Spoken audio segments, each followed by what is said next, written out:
All right, cool. Yeah, I don't know why I got lost, but I think we're good. I just shared it, so I think we should be good. Con. Can you hear me? Yes, sir. I can hear you. Can you hear me? Yeah, perfect. Wow. Cool. All right, Shalom. Shalom. First and foremost, we want to give all praises, honor, and glory to To Yahweh, Yahweh, Bahasham, Yahweh Yahweh Shai, Shai, Bahasham, Rakah, Rakah, Kodesh. Double honors to the elders and the apostles of Great Millstone, and peace and blessings to the elect. And we out here once again. We're gonna go right into it. As you can see, the title, the time is at hand. Okay, and ultimately, that time is at hand. I have a quick precept that I want to start with, which Yahweh Shai did, mention here in the book of Matthew 24. All right, and that's also a very key indicator as to all the things that are to come next. Okay, so really, this is just the beginning of the end. But anyway, this is the book of Matthew, chapter 24, verse 12. Slakia, not 12, 14. It says here, and this gospel of the kingdom shall be preached in all the world for a witness unto all nations, and then shall the end come. Okay, so pretty much, that's what we're seeing now. The fact that we're seeing the signs of the end is telling us that this gospel of the kingdom has been preached throughout all the world. And the Lord had it, by way of the internet, that made it much easier for this word to permeate and go everywhere. Like right now, we're doing a live stream. There are people all around the world that can tune in and hear it at the same time. In the ancient world, we would have had to literally go to all these different places. Like that's why the Apostle Paul had so many journeys into Asia Minor, into Greece, into Europe, because he had to physically go to these places in order to set up these churches and give them the message and the word and all of that. But for us, we don't have to do that. You know, if the apostle, if back then they had the ability to live stream, guess what? He would have been able to communicate with all those churches without having to physically travel over there. And Yahushua told the disciples what? That you were not going to be able to go over all these places before the Son of Man come back. Okay, but now we're able to do that by way of the internet. So now seeing the signs of the end, the political tensions going on over there, things getting much worse here. I did a lesson I think yesterday where you pretty much had this dude in the Bronx. Dude walked around with a freaking belt, and just like lassoed it on some woman's neck, like 45-year-old woman's neck, dragged her in between two cars, and took advantage of her, right?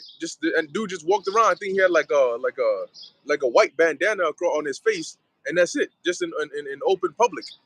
I think it was around like 3 or 4 a.m. or something like that. But it's going to show you the mindset of people nowadays. Like these things are all possible.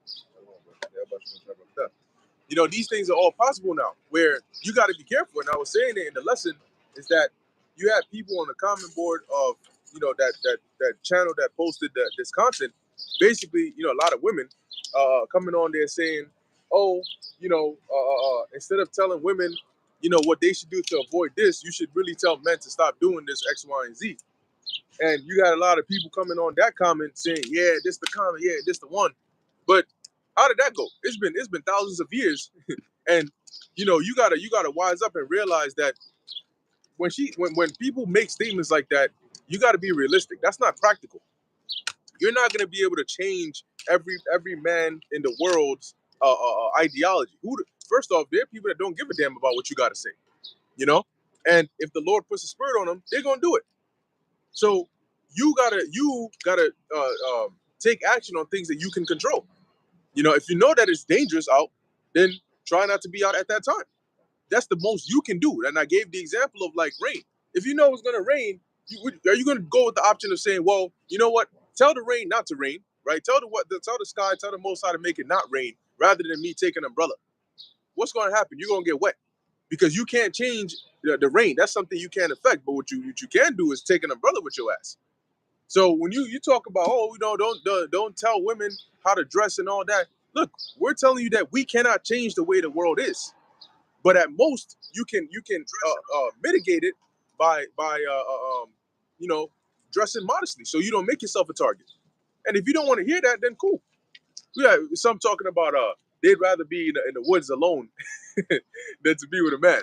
And I said, man, and when we used to do Instacart, man, and you drive through some of these neighborhoods and it's at nighttime, and yeah, some of them, the woods, there ain't no street lights. Okay, the only light is the headlight of your car. So you talk about the woods, you know, you you don't know what you're talking about, because when you actually in the woods, you'd rather be with freaking in Ted Bundy's basement than to be in the woods by yourself in that time. That's right. Well, very soon, a lot of these women gonna have the opportunity to be in the woods. That's All it. right, because I actually did a video on this yesterday, and I also saw the elder Karatazov from Vegas also did a video on it. All right, that the Vatican is preparing to give out certain guidelines on apparitions. All right, so it's funny how that happens, and then of course you have yeah, yesterday they were saying that there was the sun had given off some form of geomagnetic Yep. pulse or some shit like that, and that could affect telecommunications, the power grid and so on and so forth. And it's interesting because this is all happening right around the halfway point of the year, which we've been saying that these devils tend to move things in a space of 3 to 6 months, right? Every 3 to 6 months or so, they always come up with something new, some type of psyop to keep the people, in a certain mind state of fear. Okay, number if it's not H5N1, all right. If it's not the protest going on, right? If it's not you fearing your life when you go into the streets like these women nowadays, there's always something, And now they're also saying that a lot of evictions is going to be happening very soon. Okay, so you couple all those things, right, in the so-called election year, inflation, all these different things happening all at the same time. A lot of people are going to be out there in the woods for real, for real. Okay, when the lights go out, which is going to go out very soon because Klaus Schwab made a promise that before 2025 we're going to have a huge cyber attack. Okay, a global cyber attack that's going to make CV look like a walk in the park is what he said. All right, now look no further than what's going on in China. All these things is preparation for what's going to be coming out here to the west. Okay, look what's going on in Canada. That's the beginning. Okay, and remember, with the little treaties that they have, I forget exactly what the treaty is called. Canada, U.S., and Mexico are all together. Okay, they're all together. They're literally doing away with the whole border situation. That's why they got the whole migrant crisis and all that. Nah, the border is really to keep people inside. Okay, all these people coming on board. When Trump comes in, if and when he comes in, he's locking shit down. He already been said it. He said he's going to bring back the guillotines, right? He's going to bring back the death penalty, and he said he's going to use the military to send all these people back, and he's going to open up camps to put some people in there, man. We've been telling you that this is going to happen very soon. So your days are numbered. Okay, all these women on the common boards, on the internet has made you think that you have this security and you could just come up and say whatever the hell you want to say. When the time comes, you're gonna need a man. The same men that you talk shit about, right? It's all psychological. Soon you're gonna need those men, right? You're gonna need a man to protect you in those days, man. All right. But a lot of women are not gonna have that protection. That's why it tells you in the book of Micah, the 7th chapter, that she that is my enemy shall see it, right? And she's gonna be trampled down and stomped on like the mire of the streets. And that's a lot of you so-called black women, man. You gonna be fitting that prophecy very soon, man. Okay, you belligerent, disrespectful women out there, you're out of order, right? You wanna be at ease, right? Without being careful, you're careless, right? All these things is gonna happen to you, man. You know, but it's all part of the end time prophecies that there is no security. Okay, it's a time of fear, the time of uncertainty, the time of trouble. Okay, but you got it, bro. God, I got that precept you just mentioned, All right. and then I want to go into the that you mentioned apparitions, right? The Vatican's warning about that. Nope. We can go into Wisdom of Solomon, Come on, bro. Yeah, it's actually what I was gonna add on to that is that in the video I added on that they're gonna use Project Bluebeam. Okay, the whole concept of Project Bluebeam is a perfect time. They're saying that the technology is exactly where it's at for them to be able to pull something like that off. Okay, so it's interesting that the Vatican is coming out and saying, "Hey, get ready for some apparitions. We're gonna give you guidelines," and then just right then and there, the false prophet comes out and says his shit, and then of course you got NASA coming in and saying, "Hey, you know what I'm saying? There's the Aurora Borealis or something like that, right?" So hey, man, we gonna see, but you got it, bro. Yeah, no, that definitely true, man. And they also got the whole CERN thing going on. Whatever. I mean, it's interesting because what they're actually doing over there is something that should have a lot of attention on it, because it has the potential to really mess with the laws of nature. But there's very little information that comes out about what CERN is. Like, if you ask the average individual, have you heard about CERN? They're gonna be like, what the hell is that? But what they're doing down there, trying to smash particles or whatnot at a fast rate, and then supposedly or allegedly having multiple sites of this around the world. What are they actually looking for, right? Because you're investing, probably billions of dollars into building these giant particle colliders and all of that. What are you like? What is the end goal? Why are they investing all that money in there to do what? What do they want to find out? you know, because you can't just say, oh, we're just testing it to test the laws of nature, because there's a specific format that they're doing it in, right? So clearly there's some end goal of it. And, they might they could open up a portal. Maybe that's what they're trying to do, right? Because we know that on their higher elite side, they do have these rituals and all of that. When you go into like the Albert Pike and all those different things, the different stages of Freemasonry and all of that, they do interact with mediums and spirits on the left hand side. So they're not clueless to the actual real spiritual world that envelops this real world, right? The scriptures tell you that the things that are seen or made from the things that are not seen, right? And of course, the physical came from the spiritual. See, so they know exactly what they're doing over there, and maybe they end up opening something that they don't, or they cannot close. And the Lord sends that wisdom of Solomon 17 and 18 up in here, because it's interesting that with the apparitions the Lord sent was to Egypt, and this place is known as the modern day Egypt. And he said he was gonna, Second Ezra 15, hit this place with the same plagues, right, as before, like he hit ancient Egypt with. But this time it's modernized, right? In ancient Egypt, or in the ancient world, the Lord could send a famine by way of locusts. He could send it by way of a drought. Today, he doesn't need to do that. He could just use Esau to artificially manipulate things and still have the same end result. That's why the Lord calls Esau the sword, because it is by Esau that the Lord punishes both us and the world. But I got that precept you asked for, or you quoted Micah chapter 7 verse 10, and it says here, then she that is mine enemy. Matter of fact, let me start at verse 9. I will bear the indignation of the Lord Yahweh, because I have sinned against him, until he plead my cause and execute judgment for me.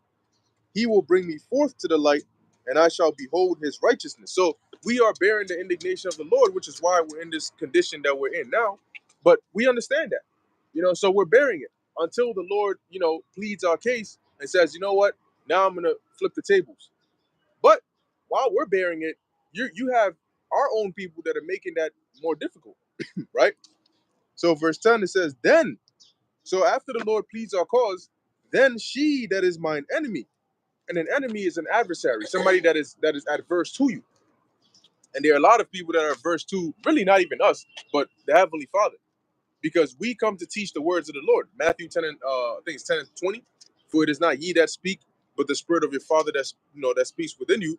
So we're we're bringing the message of the Heavenly Father. So you get mad at us and you hate us. That is a reflection of how you really feel about the words of the Heavenly Father. So she that is mine enemy shall see it, and shame shall cover her, which said unto me, where is the Lord thy God? So it doesn't mean that, these women literally come up to you and say, where is the Lord thy God? But the sentiment is echoed when they speak in a patronizing manner, or they talk down to you in a condescending way because of what you believe in.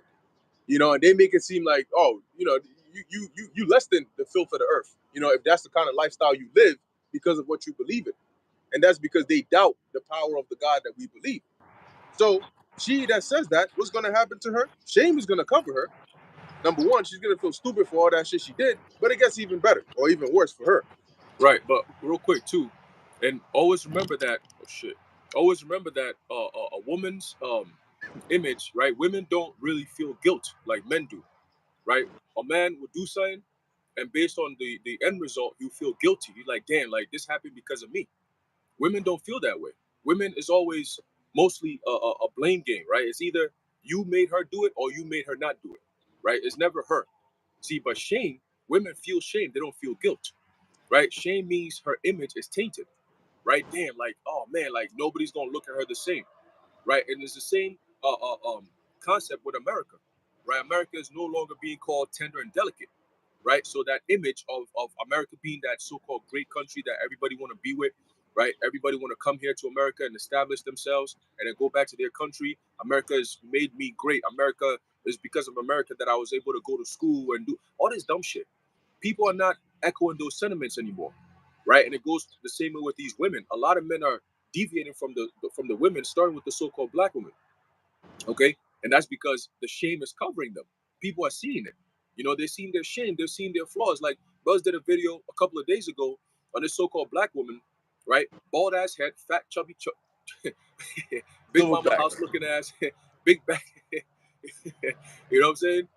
She got her back is Broadway. That's the real Broadway. You know, and she goes into a restaurant where a man is sitting with his family, kids eating, and she goes out there and she think it's funny, and she started doing all that like an elephant dance, like what the hell, right? And she does all that shit, and that's all part of the shame, you know. And it's a generational curse, but it's literally the shame that's covering these women. And guess what? A woman like that, when shit goes down, she gonna be the first one to get stomped out. You know what I'm saying? Big Mama House, you gotta have 2, 3 men have to stomp her ass out to make sense out of it. You know what I'm saying? And that's exactly what's coming, because again, all these so-called women are pretty, she's pretty, she all strong and independent, all this extra shit, right? She gonna get to that point of realization where you're too old for any man to want to be with you, right? And you're too belligerent for any man to want to even come around you. You see, so you got all this so-called independence, you got your whole life going on, you got money, you got your career, you got your own shit, but you're single, you alone, nobody want to be around you. You see, and that's a shameful thing, because now you got no children. Okay, that's the ultimate form of shame for a woman, to have no kids, man. Right? So the fact that Isaiah 4:1 is happening, but yet the men are not choosing you, even though you're coming around saying, "Oh, I could make my own bread and you know, I eat my own bread and wear my own apparel. You know, just let me be called by thy name." That's a shameful thing, because we gonna be like, "Nah, fuck out of here." Because what does it say? It says, "Only let us be called by thy name to take away our reproach." A reproach is a shameful thing. Okay, you being childless, you being unloved, right? You being despised, that's a shameful thing, man. Because women are supposed to be feminine, you're supposed to be tender. You know, a man is supposed to sometimes go out of his way to make sure that you're in a good case, because if you're in a good case, you make his life better, you make his life easier. But now the tables have turned. You know what I'm saying? You got this viral video of this guy, you know, I don't know what country he's from, probably Nigeria or something. And he had this chick that he was going out with, and she said, "Oh, you're not gonna come out to open the door for me?" And Oh, he like, after a while, he's like, "You know what? Just get out the car, man. It's over. Fuck this shit. Just get out the car." Right? That's the mindset that a lot of men are in right now. You're not getting a second chance. Like, if we ask you out and you say no, we moving on. We're not coming around like, "Oh, let me try to court her. Let me hit her up again. Nah, fuck all that." You see? And that's all gonna be a shameful thing upon the women, because now you've done all this shit, right? You've gone above and beyond to try to put yourself on a pedestal, and now the men are like, "Nah, fuck it." They kick the pedestal off. Now your ass is down. You see? So the reality is setting in, right? And a lot of these women, you're not gonna have a way out. Your only way out is through a man of the Lord. That's the only way out. Because our only way out is through your house shot. Okay? So it's down that line. If you're not part of that line, you despise the man, you despise the man of the Lord, because a lot of women do despise men for whatever fucking reason, right? They actually have a disdain towards men. That shit is crazy. You know what I'm saying? But that's all the doings of Esau, because he had to create an enemy. He had to put a wedge between our women and the men. You see, and he's done a great job doing that. But guess what? That's all part of his ass whooping too, right? Once the women realize that this motherfucker is the one that cost me all my power, all my happiness, they're going to ban in. They're going to try to ban with us and try to fight against Esau, but it's not going to work. Only a select few women are going to be given that ability to be in the household of a man of the Lord, man. Okay, and that's the most important thing for a woman in these last days, to be in good graces with a man of the Lord in the same spirit of Yahweh Ba'Shem Yahweh Shai. Okay, but a lot of these women who don't have that spirit, you're gonna be left out there, man. As the brother's gonna read. Okay, that shame, that disgust is not gonna be something that a man is gonna want to come pick you up and clean you up from. Nah, you're gonna be stuck right there. You're gonna get stomped the hell out, man. Right? No mercy. When UN troops come in here, they don't care about what you got to do. They don't care about what you got to say. They're gonna be raping women, right, mercilessly. I mean, you're gonna have 100 dudes coming in, pop, pop, pop, just like that, going crazy. And then after that, they're gonna kill you because that's their mission. Eliminate them with all costs, right? Eliminate them. Just get rid of them. That's that death angel in Ezekiel the 9th chapter. The Lord is gonna send them out there. He says, spare none. Women, children, old women, young, it don't matter. The order's been given, and they're gonna do it. They did that back in Germany. Okay, I believe in World War II. Okay, and also I believe in World War I, they were doing the same thing. Okay, pillaging the village. You know, they send the men off to war, and then now you got the women and children at home, and then they come in and they say, hey, it's time, let's work. Everybody get a piece. You know? So there you go, man. But you got it, bro. Yeah. Hey, and just to backtrack a bit, you know, that dude with the chick, you know, that was a skit, but you know, it's still the same sentiment that's being echoed. You know, and also, you know, I mean, technically speaking, everybody does feel guilt. So, you know, before them scoffers come on a comment board, yes, women do feel guilt. But the brother's point is that it's not on the same level as a man. You know, obviously, just like a woman has some level of testosterone, but not as much as a man. You know what I mean? So it's just like the way the Lord set us up in terms of design wise. But let me finish this precept of Micah, and then I got you, Shalom. So this is Micah 7:10. It says, then she that is mine enemy shall see it, and shame shall cover her, which said unto me, where is the Lord thy God?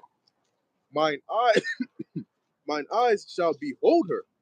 Now shall she be trodden down as the mire of the streets. See, so at the time when the judgment actually comes, the Lord is going to have it to where we're going to witness a lot of these women that were adversaries, thinking it was funny, it was cool, it was all fun and games. All those people that supported them on social media, they're going to either be dead or missing somewhere, you know. And the Lord is going to have it to where we witness the judgment that comes upon these women and these men too. But in this verse, it's particularly talking about these women being trodden down as the mire of the street. Nobody, first off, when somebody steps in mud, they want to get it off of their shoe. That's how low mud is. They don't look back to see, oh damn, is the mud okay? You know, they if anything, they try to avoid even stepping over it. So that's to sort of give an image metaphorically of the level that they're going to be on. If you're today in this society, women's value lies in their looks. That's what happens when you over sexualize a society. You give value to women based on what they look like, and then they complain about being objectified, but they put they want to fit the category anyway. So society makes it to where a woman is high value if she looks good. A lot of these women today, man, they don't know how to cook, they don't know how to clean, they don't know how to be actual companions. They just look good, and all of a sudden they got what kind of women are the most popular on social media? Women with OnlyFans or that are posting pictures of themselves. So it's all about the look. But when all hell breaks loose, that's not gonna matter because today you see a chick, you know, she got all these millions of views. You're like, damn, how am I gonna get with her? You know, damn, I even sliding them DMs. So she's rare, she's valuable, right?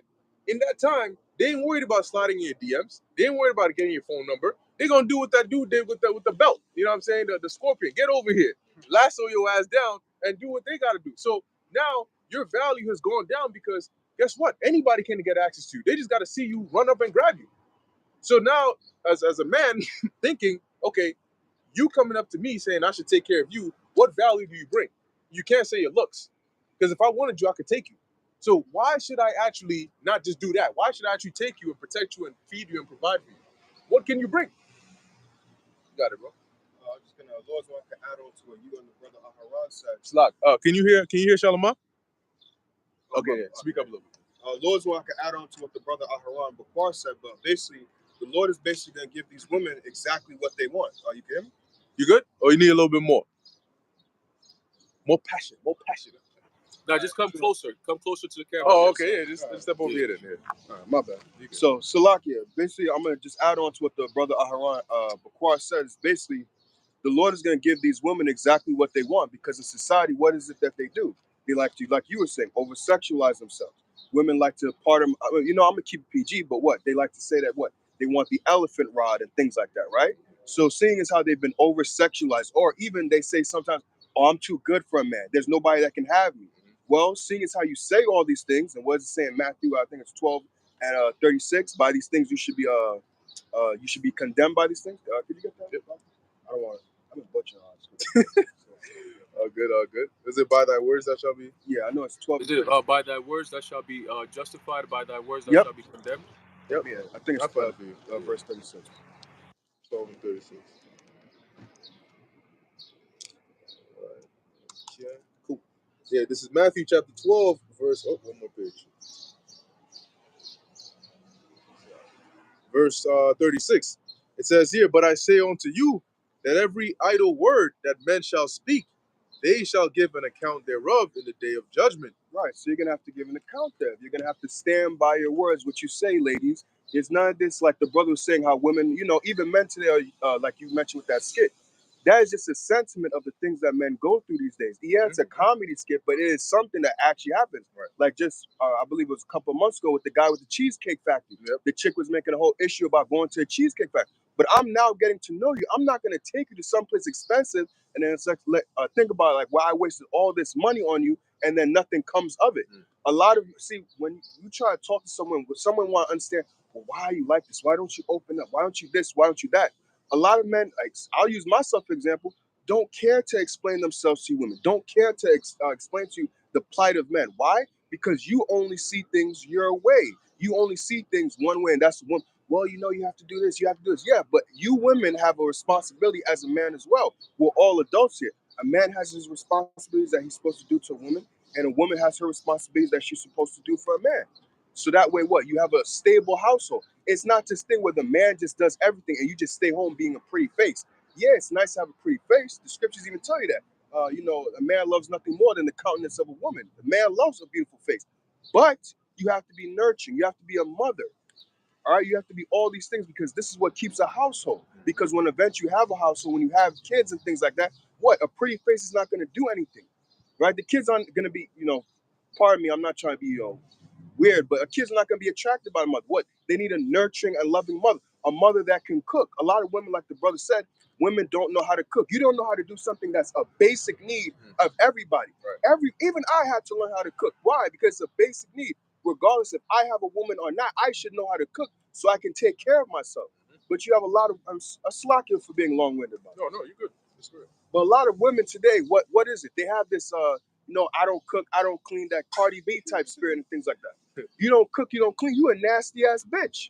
You don't cook, you don't feed yourself. You don't clean or anything like that. So what's up with you? You dirty down there. You dirty all up in your crib and things like that. Who wants that type of stuff? But to get back to the main point is that what a lot of women are gonna have to stand by the things that you say. You're too good for a man. Okay, so when Jacob's trouble happens, stay by yourself. You're independent. Stay by yourself and take care of yourself. Like the brother was given certain scenarios. Oh, men are gonna take you up. Okay, fight for yourself now. Do your own thing now. You're gonna see that whole delusional thing because I know, like some brothers will say, and I'm not saying that's not wisdom. That women like to escape, pretty much accountability.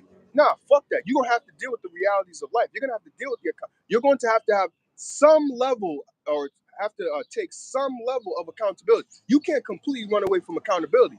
You women are gonna have to deal with being accountable of what? You have pretty much messed up your lives. A lot of women don't like thinking that they are pretty much the bad guys of their life. Oh, motherfucker, god damn it, bitch. God damn, man, while I'm talking, shit sneaked up on me. Salakia. Yeah, so I couldn't tell if it was coming on the sign or you, so Damn. Messed up my whole flow. That's also we're gonna let that go. Damn. I'm like, I'm feeling a little sun, but I'm like, whatever. Oh, fuck. Yeah, god damn it, man. Salakia. Yeah, you women gonna have to deal with accountability. That messed up everything. Yeah, it's all good, man. This is insane. Just trying to mess with the flow. point came across. Yeah, you still got to. Hey, but just like the brother was saying, man, you're gonna need to be accountable for your actions. And the Lord, and that's the thing, the Lord is gonna hold you accountable for your actions. Because if we try to hold you accountable for it, we're the villains. How you gonna make a villain out of the Lord? He created villains. And you know how he's gonna hold you accountable? By actually creating situations and putting you in them. And you're gonna have to handle that situation. Like the brother said, you know what? You want to be independent? The Lord will have it to where everybody you come across tells you, "Nah, I'm good. You go do your own thing." What leverage That's the thing. Like, what leverage are you gonna have? Are you gonna force a man to take you with him? You need his protection, right? So what leverage? What are you gonna do? Cry? What if he doesn't care? You know, that's the thing that you got to think of, and that's like you said. If you don't think long term, you don't think about the latter end, how your actions now are gonna come back to affect you later on. You're gonna find yourself in a very, very, very deep pit that you can't get out of, with scorpions and snakes up in there. Hey, like the brother read the precept, they're gonna be in the mire, in the mud, you know, which, like brothers were saying, a woman's value now in this society is strictly based off her attractiveness, and they leverage that to make millions. Oh, he's over. They make millions of dollars leveraging their beauty. So when you're in the mire, you know what I'm saying? A lot of these women don't even know how to wipe their own ass, man. A lot of these women don't even know how to have correct feminine hygiene. You got to have like an understanding of your own body, your pH, and different things like that, Right. in order to maintain yourself as a woman. So the baddest bitch, what is she gonna be in that day? Think about the finest IG model. Now throw her naked in the mud and let her roll around and see how she looks. She's gonna come up to you and be like, "Oh, bitch, you stink. Get the fuck out of here. I'm not, man, what?" And we're gonna have, the Lord is gonna put a spirit on us. We're gonna be very selective in that day. You see, like that bitch that was in from the restaurant video, shaking ass in front of the Lord. Got a sense of humor. He gonna have them same Edomites that you was shaking in front of. They gonna chop you up and eat you in that day. They gonna slice some bacon off your back, bitch. And you're gonna have to deal with that. And you're gonna know. And nobody's gonna be there to save you. Nobody's gonna redeem you, because this is the life you chose. Eve, I got a precept. 1 Corinthians 11:32. But when we are judged, we are chastened of the Lord, that we should not be condemned with the world. Going into, you read Micah 7:9. Yeah, 9 and 10. 9 and 10, right? So bearing the indignation of the Lord. We're bearing it now so that when the time comes, when the Lord brings that judgment, that we can be preserved from death, right? That we can be delivered.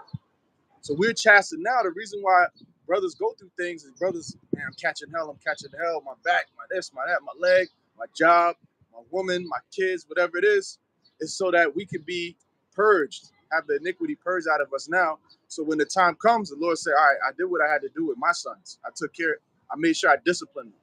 Now the world, now they've been living it up, right? They haven't been getting chastised. These women have been taking flights, Dubai, this part of the world, that part of the world, on social media, taking pictures and looking cute in front of the food, right? Now imagine you take all that food, strip her of her clothes, strip all the shit she had, and throw her out there in the wilderness and see how she fares then. It's gonna be you're gonna be in bad case, man. So we are chastened now so that we can be delivered when the time of Jacob's trouble comes. Because this world is gonna be condemned. Yeah, I think they did that to Miriam, right? After the Lord struck her with leprosy. Right. Yeah, so it shows you the Lord didn't give a damn. Say, oh, she's a woman. You know what I mean? Have mercy. Yeah, okay. You got it, Shalomar.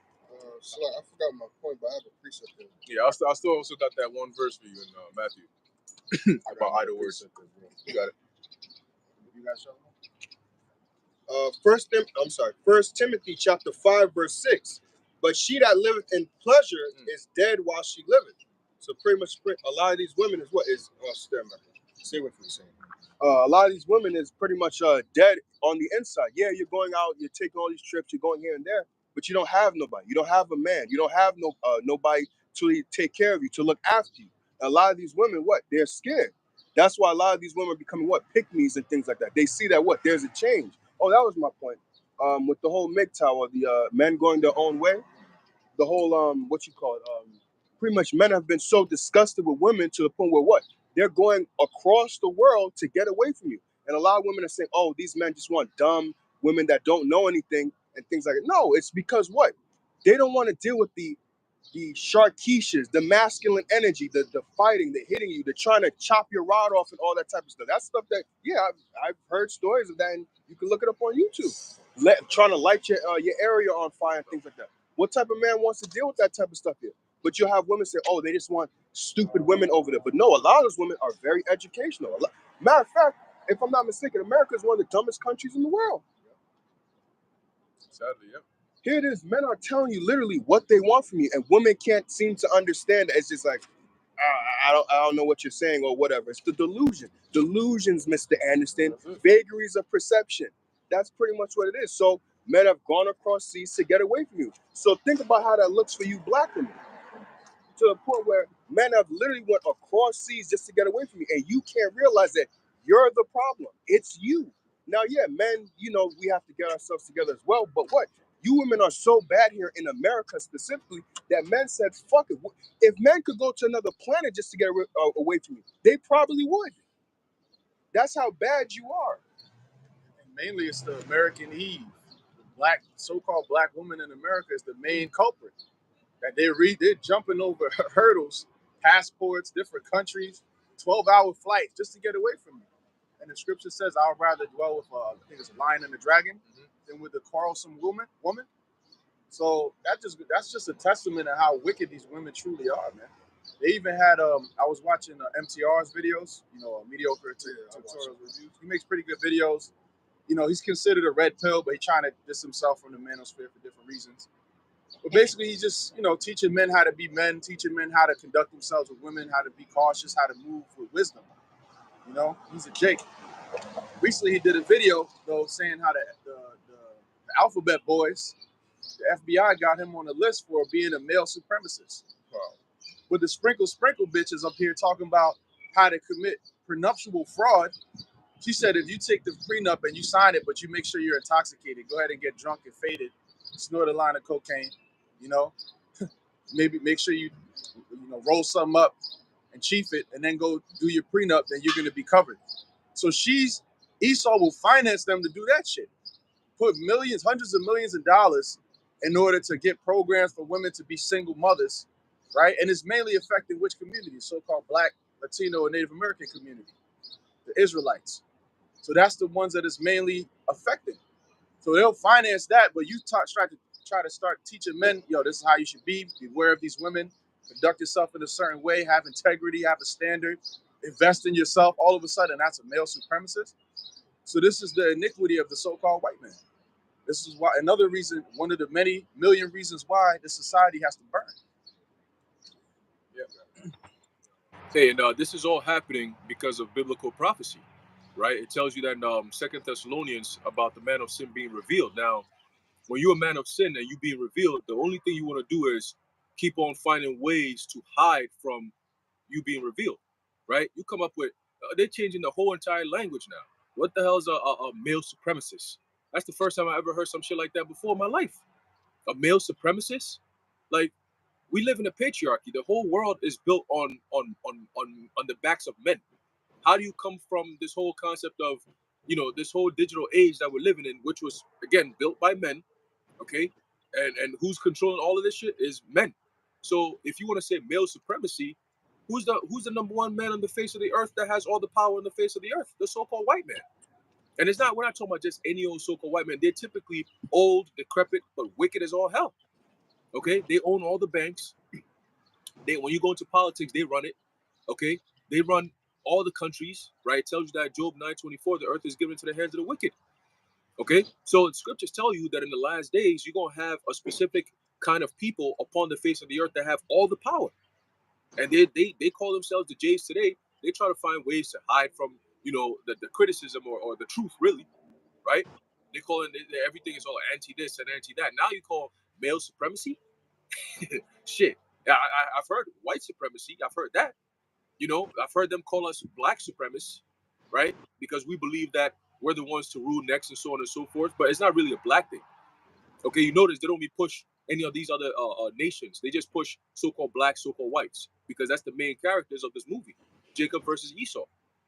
However you want to cut it, that's the main basis or theme of the movie. These two nations going at it since the beginning of time. Okay, since the time of Genesis all the way till now, and it ends with a colossal clash between the Heavenly Father's Son and his angels, or the Heavenly Father's sons, all right, and their angels against Esau and his angels. Man, it tells you that in Revelation, was it 12 and 7? Okay, Michael and his angels fighting against the dragon, all right, and his angels, right? So that war is coming. Second Ezra, the 13th chapter. Okay, so building to that, they trying to demonize anyone that will oppose their effeminate, androgynous Baphomet spirit. separating man and women. That's something they want to do away with. You see what they're trying to do, gender fluidity, okay, gender neutral, all this extra shit. They're trying to blend in, all right, men and women to be one, to fit that Baphomet spirit of the androgynous penis and vagina / penis and titties, all that bullshit that they got going on, man. They want to feminize men, and when men stand up, starting with the men of the Lord, that causes a huge shift in the vibration, okay? Because when we come out here, I was watching the elders, the brothers from Dallas yesterday, right? And everything that we're bringing out was basically calling out the bullshit that be happening in the so-called black communities, man. Okay, you got niggas that they come into the truth, Sakari. They come into the truth, and now they want to push this whole gang mentality bullshit. Talking about, oh, that we gonna bring the gangs into this. Who the fuck want to have some gang members in this ministry, man? Huh? Scriptures tell you to keep the things that which is pure is gonna be kept pure. Okay, but yet niggas want to come in and muddy the waters every single time. The Lord is gonna do away with all these niggas, man. Okay, those are not the kind of men that the Lord is raising up. The tabernacle of David, we're warriors. We're not no pussyfoot and pimps and simps. We're not doing all that shit. Okay? When the scriptures tell you about the warriors that are being risen up, so much so that it put fear upon those that saw us, it's not because of arms or what we're doing out there with gangs and shit. Like, no, it's about this truth. Okay? Bring this truth out. You know how Esau fears the apostles?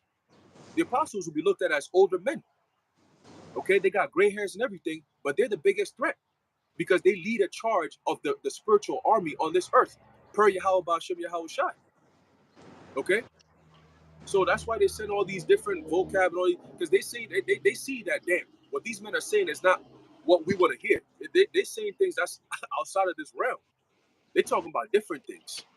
You see, and that goes to show you that that goes to show you that there is a spiritual heaven. All right, there's a spiritual realm, and also the kingdom coming to this earth is coming very soon. Why? Because we desire, we yearn for something that can be given to us in this present state. The very fact that we live every single day, brothers wake up every day and yeah, you go through your hardships, you go through your ups and downs and all this extra shit, but you always have in your mind it's not the end. Okay, it's just one day closer to the kingdom, one day less in this bitch, and one day closer to where we gotta go. Okay, just like Abraham was a pilgrim, we're the same thing. Spiritual pilgrims. We're always constantly moving every single day. This is not our rest. You see. So the fact that we think of that, we think of every day we wake up, yo, the kingdom, the kingdom. There's something more. There's something that a better world is coming. It's just not here. We can't get it here. We can't have it how we want to hear, but we're gonna get it very soon. That alone tells you that there is a spiritual world out there. Okay, because it's embedded in our spirits. We've never seen it. We've never heard of it as in the details of it, but yet we could see it. You see what I'm saying? We could envision it. You see, and every single day that the clock goes, the sun goes up, the sun comes back down, every single day we're getting closer and closer to the kingdom, man. And that's one thing that's killing these devils. Okay? But yeah, the Lord is raising up warriors, man. And all these men that are coming around, Esau is going to push that ploy against us. That's fine. But at the end of the day, he's not going to win. Okay? It's already written that we already got the victory. He's not going to win, man. All right? He's only prolonging the inevitable. All right? It makes it that much sweeter when we finally get our hands on their ass, man. All right?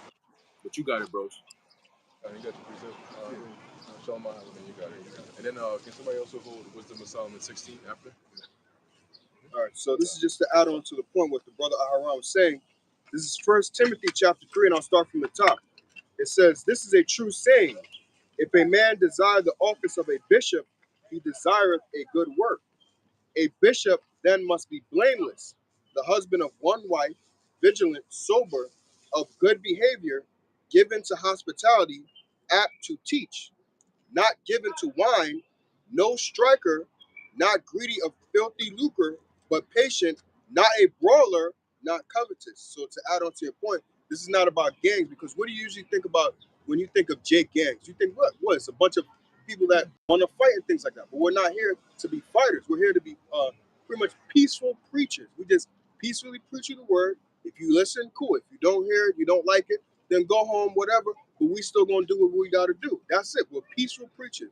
We teach the word in season, out season, and that's it. All right. Got it. Ephesians 5:11, and have no fellowship with the unfruitful works of darkness, but rather reprove them. But guys like Sakari, guys like Captain Tazariot, they would rather have fellowship with the unfruitful works of darkness because they got one foot in the truth and one foot in the world. You can't serve two masters, bro. So you going up to Adam 22. This dude is a known sodomite. All right, a known he has his wife out here getting popped to make money. Bro, why would you even be seen on a platform like that? Have you no shame, bro? Where does your lust to get a bag stop? You know, where does your lust to just have clout and fame and be some bag chasing nigga? When does it stop? But it doesn't, because you don't have no boundaries.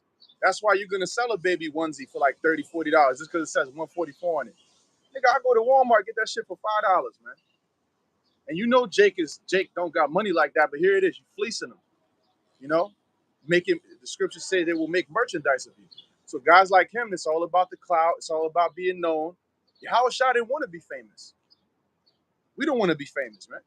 And if we are going to be famous, we want to be famous for the right things. Because, you know, the Lord is going to, he said he's going to give us fame and praise, but that's for the right cause, and that's when the time is right. We don't want it in this world, in this current setup, but we can't have we can't have fellowship with the unfruitful works of darkness, man. You can't be seen with, yeah, you're going to see me schmoozing it up with a bunch of celebrities, man. For what? You dudes ain't going to repent. And then you talking about you're associated with Hoover. I think that's what he said, Hoover Crip. Sakari. So come on, bro. You know, but again, you want to be able to be cool with those worldly elements and still be some preacher. You know, the prophets are not going to be gangbanging and then, you know, on the weekend they come out and teach. That don't make no damn sense, man. But the But who Lord the ain't fuck? dealing Who the with him fuck is anyway, Hoover? so that's to be expected, you know. Bro, who you said Hoover? Who the fuck is that? Sakari was on Adam 22, and they asked him, "Are you down with Hoover?" Which is pretty much a gang out in LA. They was pretty famous, from what I know. Okay. I think they're associated with the Crips. Okay. And he was like, "Oh, so you roll with Hoover?" And Sakari was like, "Yeah." Oh, Alazar, he was like, "Yeah." Come on, man. Dude I has mean, no shame. yeah, but ultimately, what it is that, you know, the scriptures talk about, you know, leaving the old man, right? Yep. You know, leaving the old man in the world, and at the end of the day, man, the Lord made it very simple. You know, there's one goal, one objective, which is to come and to teach the words. You know, and you can do that without any of this extra stuff, but it's difficult for individuals to have to sometimes deal with isolation, right? Because when you come into the truth and your main objective is to read the scriptures and teach it, especially in a setting where people do not want to hear the scriptures, they don't want to hear the truth, you lose a lot of followers, you lose a lot of company, you know, and you're sort of put in this category of just like a nobody, and people just don't really like you because you speak the truth. But there's this sense of wanting to, you know, teach the word, but also gain clout. You know, so you gain popularity for teaching the word, but that's not how it works. Remember, you're in a wicked world. This world we live in is wicked. This society is wicked. So we're not going to have the support of the world, and that means that those that hear you are going to be very few in number. So it's like trying to take the truth, but in order to gain the support of this wicked world, you gotta you know, sort of sugarcoat it. You know, like you're trying to get a child to eat vegetables, so you dip it in some, like, you know, some, like, I don't know, some sauce, some unhealthy sauce that can attract them to it. So they're blinded from the actual vegetable, and they're on the sauce, and that's why people will pervert the doctrine to gain more support, as opposed to giving them the raw vegetable. Because what happens if they eat the vegetable dipped in this hot sauce, BBQ sauce, ketchup, and all of these things? That defeats the whole purpose of giving them the vegetable in the first place. You know, because now whatever nutrients they will get from there is being counteracted by the you know, the whatever the unhealthy aspect of the sauces that you've dipped it in. So the Most High commanded us out here to just understand, learn the scriptures, and come out here and teach it. The truth is not a platform to gain fame and popularity, at least not with the world. Our job is to teach the word, to do that which is pleasing to Yahweh Ba'ashem Yahweh Shai. And that's the end of that. That's right. Anyway, you got that in Wisdom of Solomon? Just one thing I wanted to add to your point. You know, you can't mix medicine and poison, like the brother said. Either you're gonna take the bitter and take the herbs, because herbs are bitter. The ones that really work, that really help, those tend to be bitter. You Now, certain things you could do. You can add a little agave, that's healthy sweeteners, but for the sake of the argument, you can't mix those bitter herbs with something that's like a GMO or something that's like fast food. You know, I'm gonna have my bitter herbs, but I'm gonna sprinkle it on a McDonald's burger and call it a day. Like the brother said, that defeats the purpose. You know, so that's, again, that was a great point of likening it unto them diluting the doctrine in order to get followers, but then you're missing the whole point to begin with. Right. It's spiritual that the Lord set it up that way, right? Like the most essential herbs are usually bitter. Number one, it keeps it around because you're not going to go to it unless you need it, right? You know, because you're not going for taste, you're going for the benefits. And number two is like a balance, right? Because the benefits are so great, you know, the taste is sort of not so great. But anyway, let's get into that because, you know, backtracking a bit, we started off with, I think Haran mentioned it about the Vatican giving guides on apparitions. Okay, and these people are basically asking for it because remember, these apparitions are going to be a part of the judgments that the Lord brings, and we know that because the Lord in Jeremiah 30:7, in Daniel 12:1, for example. Matter of fact, let's get that real quick. Jeremiah 30:7, and it tells us that the Jacob's trouble that we keep on talking about is a time period where the Lord is going to judge the world for the wickedness that has happened. And the methods by which he's going to use to judge the world are going to be so drastic that it's incomparable to any disaster that has happened in history since the creation of the earth. That is what it's telling us here in Jeremiah 30:7. So we have records of what happened in ancient Egypt about how the Lord sent spirits and demons to go and mess with them, right? But that has actually happened before. And we're being told that what's going to happen now is going to be far worse than that. So we know that it's not impossible for the Lord to do it again, but on a much higher scale. You got that? Jeremiah chapter 30, verse 7. Alas, for that day is great, so that none is like it. When he says that day is great, he doesn't mean Jacob's trouble is not going to be a 24-hour period. But that day meaning that time, you know, the day when it finally gets here. Go ahead. It is even the time of Jacob's trouble, but he shall be saved out of it. Yeah, so it's the time of Jacob's trouble, which Jacob and Israel are synonymous. So when he says Jacob's trouble is really Israel's trouble, but it's not going to be just Israel's trouble. It's going to affect the whole world.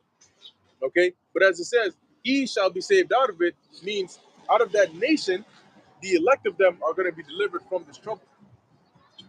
So now we know that it says it is a time like there's none like it, right? So now let's go real quick to Wisdom of Solomon 17, because this actually happened before. You know, and people don't take these accounts seriously until it happens again. Let people start to see some crazy, you know, like what was happening in 2nd Maccabees, the 5th chapter, where you have just chariots flying around, angels on horses up in the skies. You're going to see how quickly people are going to run to the Bible and try to get spiritual again. But a day before that happens, they don't care. Were you going to say something, Haran? Yeah, that's why the scriptures say that in these days, that's where men's hearts fail in them for fear of the things that are going to befall in the face of the earth, right? You're going to have these apparitions. You mentioned something about CERN, right? And CERN is part of the enchantments. When you read Isaiah 47, it goes into the enchantments, all right? The wickedness, the enchantments, and all these different things. The Lord is going to use all these things to work against Esau, okay? That AI and all this extra shit that they have their faith in, the Lord is going to turn that AI against them, because there's been a lot of robot makers, AI, all these dudes, and they keep coming out and saying that AI is going to destroy humanity and all this extra shit. Esau, ain't you part of humanity? You are the son of perdition, ain't you? So you're creating your own demise, and you don't even see it like that, right? Just like creating the nuclear missiles, you think of it as, you know, America has to have nuclear power, and then go around the world and tell all these other countries, no, you can't have no nuclear power. We're the only ones that can have it, so we could keep the world safe. It don't work like that. That's why the Iranians are saying, nah, fuck all that shit, nigga. We're going to build our uranium. We're going to put it all the way up there. We're going to tag team with the Russians, and we're going to come blow your ass up too. Okay? So the devices is all going to be what the Lord is going to use to turn against these devils, man. Because the same AI systems, all these different things going to be a part of the reasons why America gets destroyed. Ain't that something? Right? The irony of it. It goes to show you that the Heavenly Father is the one who's in true power and control of all these things that happens upon the face of the earth. Okay, from beginning to end, he scripted everything out. And he has his players who go out there and they play their role. Just like how we out here playing our role. Okay? We herald before the things come, we come out here, we tell you, and then they happen. They happen brutally. And then nobody has an excuse. Okay? You got it, bro. That's right. That's right. Go ahead. Wisdom of Solomon 17:1. Now, this is basically when we were in ancient Egypt, right? Captives under the Egyptians. And this is some of the plagues that the Lord brought upon the Egyptians that they suffered. Now, keep in mind, right, that these Egyptians had knowledge of witchcraft. They had knowledge of sorceries. They had knowledge of the spiritual realm. So they weren't ignorant to these things like people are today. All right, that means like they had experience to these things. One example is if somebody has never seen, wildlife before, the only living forms they've experienced are human beings and flies and bugs, and they come across a lion or a tiger or a creature like that, they're gonna lose it. As opposed to somebody who knows they exist, right? You've seen dogs, you've seen, leopards, you've seen these before. When you see a tiger, you're gonna be shook because of the danger it can pose to you, but you're not gonna be shook because it's something you've never even experienced before. So the people here in the society today, they're gonna be like the individuals who didn't even know that wildlife outside of humans existed, and now they're being faced, being sort of like thrown into the lion's den. So that's what the Lord is gonna do when He brings these apparitions over here. Go ahead. Wisdom of Solomon 17:1.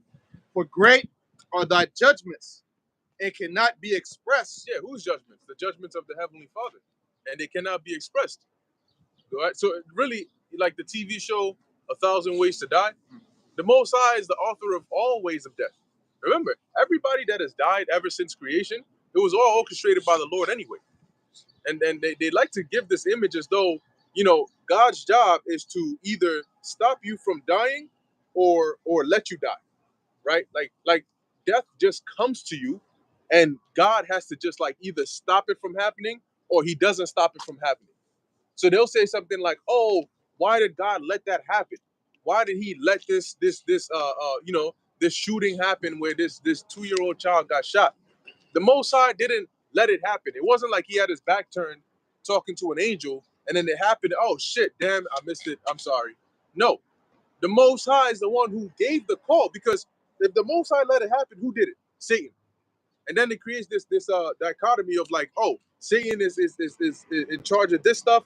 The Most High is in charge of this stuff. So Satan got one up on the Most High. That's not how it works. Because how did Satan come into existence? The Most High created him, right? So how is it that your creation is going to be on the same level as you? It doesn't really make sense. So the Most High gives the go ahead. The Most High tells Satan, look, set up this situation over here. There's going to be a shootout over here, and that 2-year-old is going to die. Okay? I'm sanctioning that. Now go and make it happen. That is the reality of what actually happens in the spirit world and manifests over here. That is why the Most High is known as the Most High. There's none higher, and there's none on His level. So He actually issues death and says, this person is going to die today. That person is going to die today. And then the angels, right hand or left hand, go and execute it. They go and carry it out. They don't do things of their own free will. And an angel cannot, a demon cannot hurt you if the Most High doesn't give that demon permission. So that is why He is feared by both Satan, the left hand angels, the right hand angels, and that's why He is to be feared above all. It's like fearing Satan, but not fearing the one who gives him his orders. To add to your point, Satan is obedient. Everything you see about in the scriptures about Satan is obedient. Yep. When the Lord told him to do what He did to Job, he didn't buck up. He was obedient. Don't take his life. You could do what you want to do with his flesh. Don't take his life. If Satan was a rogue actor, he would have just said, all right, well, I'm going to just kill Job. It's over. Now what? And then there's that other council. I forget who the name of the king. Ahab. Ahab. There you go. Yeah, Ahab. They had the council in the heavens. Yep. And the Most High sent an angel to be a lying spirit. No, well, He asked. He said, which one of you angels is going to go and deceive Ahab so he could go die over here? Right. I want this dude dead. Now give me a good idea of how I'm gonna carry it out. So he's like the mafia head. Yep. Yeah, like I a got a quick- godfather. Like Got a quick precept to back that up. And This is the book of 1 Samuel chapter 2 and verse 6. It says, The Lord Yahweh Ba'ashem Yahushai killeth and maketh alive. Mm. He bringeth down to the grave and bringeth up. Okay, so that's self-explanatory right there. I want to back that up as well is Isaiah 45 and verse 7. It says, I form the light and create darkness. I make peace and create evil. I, the Lord Yahweh, Ba'ashem Yahushai, do all these things. Right? So that's why he's known as the Most High. Like you said. You know what I'm saying? That's one of his titles. The Most High. The Most High in what? In all things. When you look on the right-hand side, he's the Most High. You look on the left-hand side, all the ranks of the left-hand side, evil, he's the Most High of all evil. Okay? Because he sanctions it. He created the concept of evil to bring the balance. You see? So Satan works on the left-hand side. He's the chief prince of wickedness. And Yahushua is the chief prince of righteousness. Okay? The king of righteousness. All right?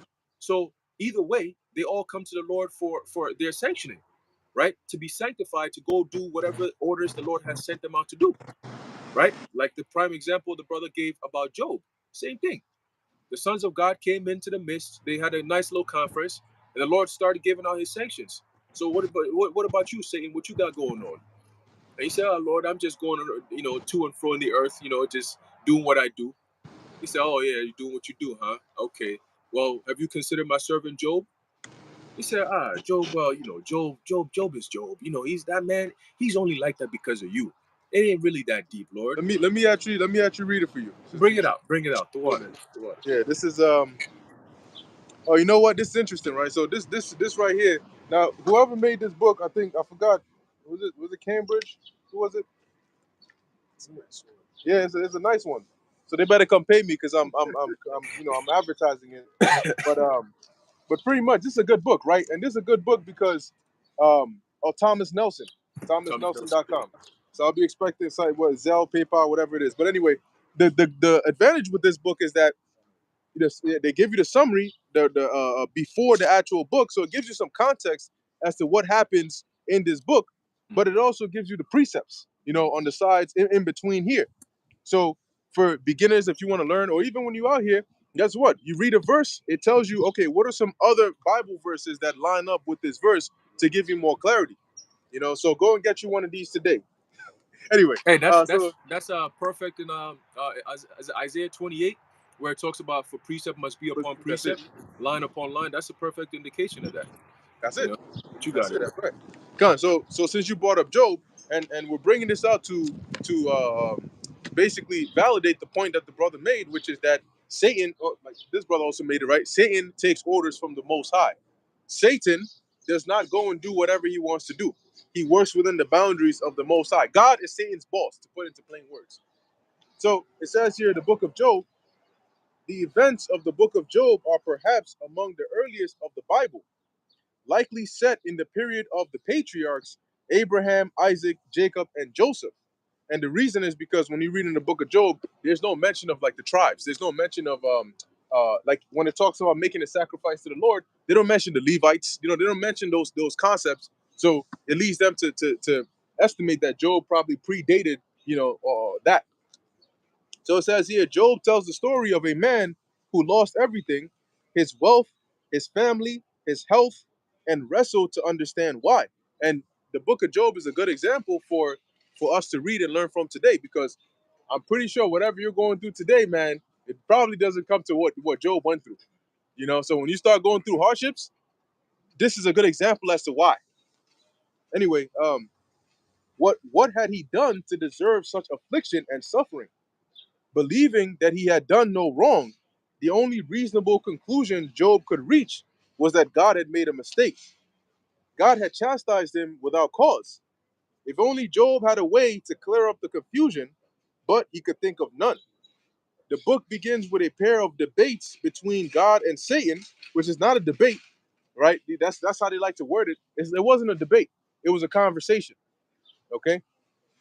It says, moves through 3 cycles of debates between Job and his friends and concludes with a dramatic confrontation between God and his struggling servant. Esau, man. In the end, Job acknowledged the sovereignty of God and recognized his error in assuming he knew more about his situation than God. Anyway, now reading what Aharon mentioned. So Job, the first chapter in the first verse, it says here, there was a man in the land of Uz whose name was Job, and that man was perfect and upright, that feared God and eschewed evil. So it tells us what kind of man Job was. And there was born unto him 7 sons and 3 daughters. His substance also was 7,000 sheep. And back then, they weren't dealing with stocks and bonds and treasuries. They dealt with riches were estimated by cattle, land, servants. So he had 7,000 sheep, 3,000 camels, and 500 yoke of oxen, and 500 she asses, and a very great household. And he had to, right? Where are you going to house all these animals? Who's going to take care of all of them? So that this man was the greatest of all men of the East. Now, if he was living in a time period of, post Abraham and all of them, there would have been some mention about him, right? There would have been some mention about Job. Anyway, it says here, and his sons went and feasted in their houses, every one on his day, and sent and called for their 3 sisters to eat and drink with them. And it was so, when the days of their feasting were gone about, that Job sent and sanctified them, and rose up early in the morning, and offered burnt offerings according to the number of them all. For Job said, it may be that my sons have sinned, and cursed God in their hearts. Thus did Job continually. So just like King David's prayer, right? I think it's Psalms 51 or so, where he talks about taking out thy Holy Spirit away from me, because you never know if there may be something you have done that might have offended the Lord. And Job is saying here that I don't know if my sons have done this at any point, so I'm just gonna keep on just making these offerings on their behalf. Anyway, verse 6. Now there was a day when the sons of God came to present themselves before God. The sons of God here are talking about the angels. Hey, real quick, that Yeah. even shows you what Job was doing. Even shows you, even predating the Levites, what the Levites were actually going to be doing, right? Doing sacrifices on behalf of the children of Israel, right, to the Heavenly Father. So ultimately, Yahushua being the ultimate priest, he's the one who does those sacrifices on behalf of the elect. So Job was pretty much, doing the same thing, as in, I don't know what they've done, but I'm just going to sacrifice just in case they've done some shit. They're covered. But you got it, bro. God, Yeah, I was gonna say also a quick point, just going into the sacrifices. That shows you that after the flood, that what the ways of the Heavenly Father, the laws were still in the earth in order for Job to do those sacrifices. But what eventually there was falling away, where what some Israelites, some sons of God kept away, and some fell away, like Terah, I believe it's Terah, the father of Noah. I'm sorry, Abraham.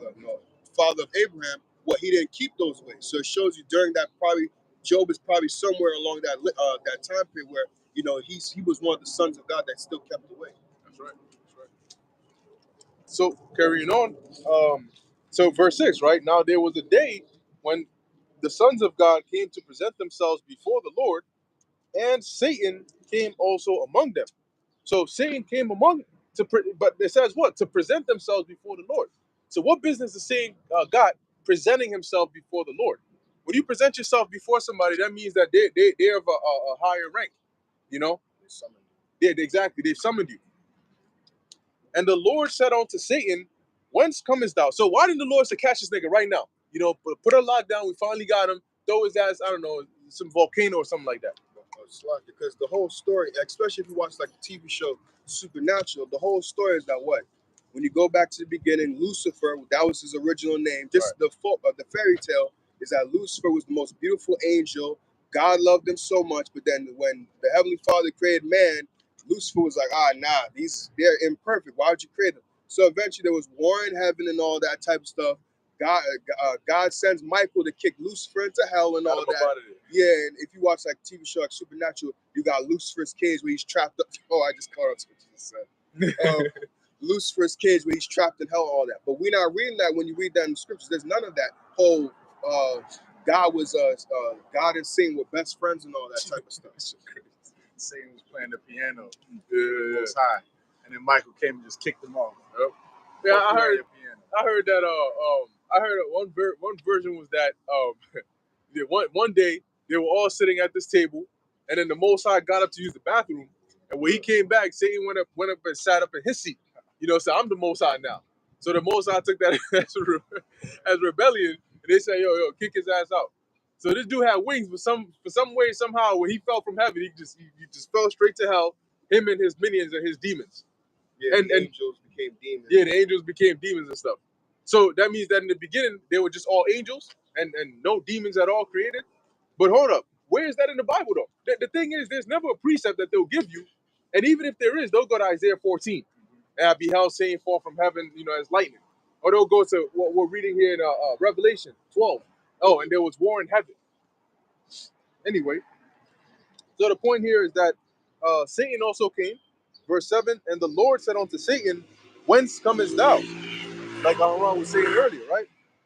Then Satan answered the Lord and said, from going to and fro in the earth and walking up and down in it. So what is Satan doing going to and fro in the earth? If his job is to tempt people and cause them to fall from God, what do you think he's going to be doing going to and fro on the earth? Doing exactly that. Sending his demons on people, turning them into sodomites, right? Moles, sending them turning them into lesbians, having them commit adultery. All of those things Satan does. He goes about looking, all right, he comes across, oh, what do we got here? We got a dude who's at work, and he got a married chick that's I see a little sign going on here. There's potential. So then he sends his demons in there and says, work on this guy's mind. So now you're wondering how one day, right? One day this married chick comes and, oh, hey, how you doing? And she just like brushes on his shoulder. That's the demon making her do that. And then the demon jumps on him. So when she's walking away, he's like, God damn, knowing that she got a man, but the demon is messing with him because there was his mind wasn't right with the Lord. So the demon saw an opportunity to exploit that. He had a little bit of lust towards her, knowing she was married. So the demon said, I'm gonna take that and exploit it. How do I expand this little bit of lust he has towards this married woman? Let her start to entice him. And you're gonna see that it's gonna expand. That's when temptation comes in. The precept saying walketh about like a roaring lion, seeking whom he may devour. That's it. And that's a perfect example, right? Because when you watch the animal kingdom, that's what lions do. Lions don't go after the strongest buffalo. They look for either the child or one that's injured. So when they go hunting, they coordinate seeking who they can devour based on which one is going to be the easiest prey.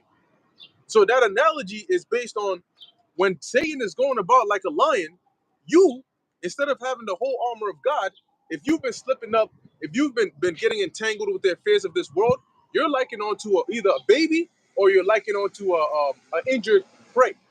And that's when them demons come on you and they get you. And guess what? At that point in time, if either another buffalo doesn't come in and knock that lion off, that thing is gone. And that's why you got brothers. We like to herd, If I may too, it reminds me what you said.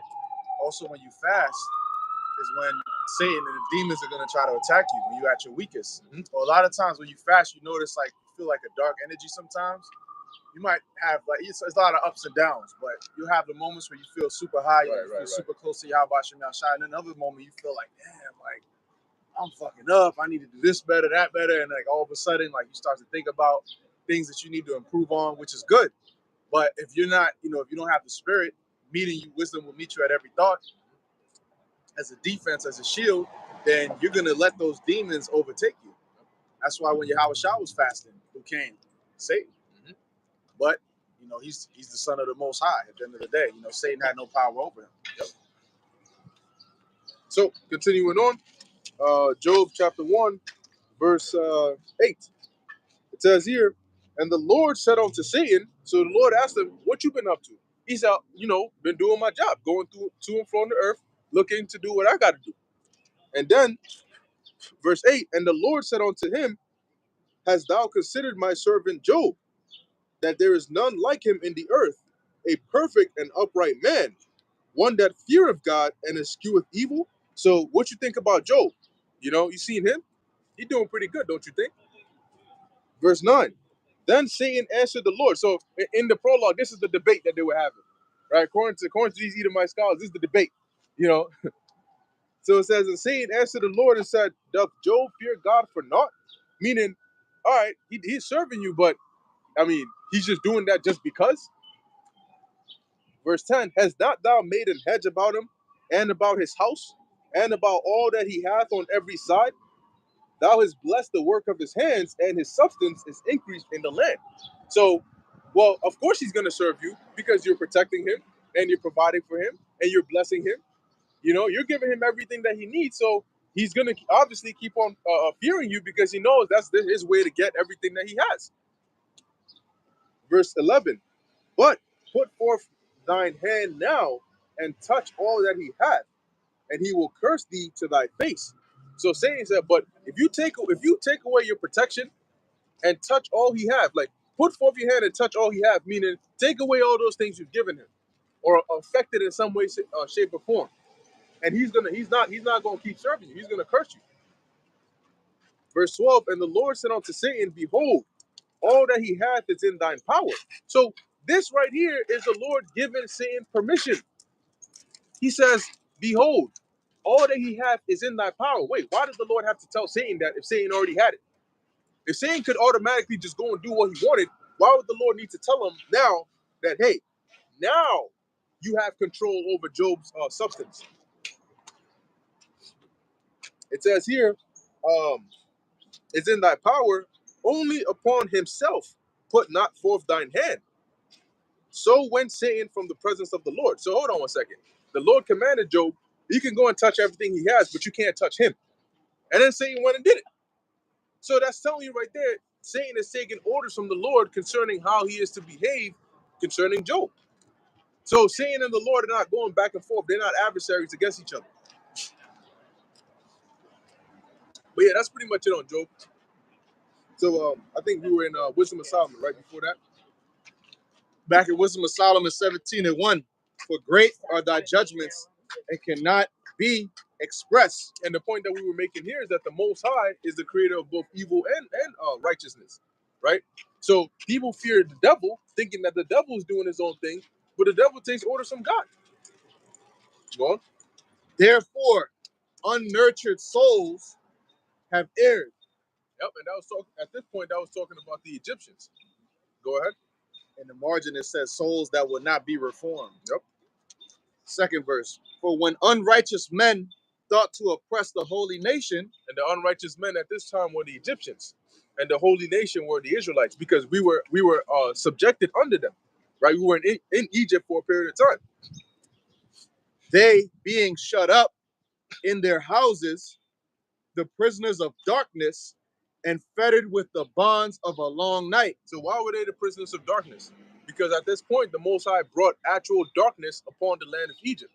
But where the Israelites dwelt, I believe it was Goshen, there was light. But where the Egyptians dwelt, it was darkness. And as we'll go into it, it'll explain how dark it was. We're not talking about a power outage. We're not talking about darkness, but you can still see the moonlight and the stars. And no. Darkness that was so thick, you could feel it. Go ahead. Lay exiled from the eternal providence. For while they supposed to lie hid in their secret sins, they were scattered under a dark veil of forgetfulness, being horribly astonished. Astonished meaning you're surprised. Horribly. So not a good surprise. Go on. And troubled with strange apparitions. An apparition is a spirit. Okay? So they saw strange apparitions in that darkness. That's them what are those famous movies that are known for that? They have like what you call it, the Conjuring. Yeah, the Conjuring. You got a few other ones in there. Those kind of, and they'll typically go for either like the nun, the nun with the demonic ass face where she opens up her eyes and shit and it's all dark and shit, or like some old lady or some child with long black hair covering her face wearing a white robe or some shit. Oh, that's the Grudge. The Grudge. Okay, there was one of them where you had the dude watching TV and the chick crawled out the TV. Oh, that's the Ring. Yo, But damn, that's the brother. same. Yeah, I watched all them shits. Yeah, I watched all them shits. Oh, shit. Yo, shorty just start crawling out the TV. What the fuck is going on here? So those are apparitions. And that's what the Lord, that's they were having fun with the Egyptians that night. Slocky. But also even drugs can make you do that. If you take like the wrong type of stuff, they can make you start. I remember a guy. He just smelled it. I think it was angel dust. Somebody was smoking in high school angel dust. And I guess he walked past them. And he just smelled it. He just started tripping. We was in the weight room lifting weights. And he just kept. Oh shit. Bugging out like, yo, chill the fuck out. He's like, yeah. So even drugs, those type of things can mess with you. Bath salts. Yeah. I think that I remember there was an account with an individual that you went to school with. Who he basically when I think he took I think he was smoking with some group and it was laced and they basically messed up his head. Now, there are a couple of things that can happen, right? There's times when demons can actually just like manifest where they're plaguing this individual, so they're making their presence known, they're fucking with his head. But there's also cases where some of these drugs open you up to them demons, to where you become more consciously aware of them being around. Whether it's like slimming the veil between this dimension and theirs, whatever the case is, your senses either get heightened to the point where you can now sense them, and then you start tweaking and bugging out. I got a quick testimony too. This cat I grew up with, Ephraimite, right? This dude smoked K2 one time, and back in the day we all used to do that shit.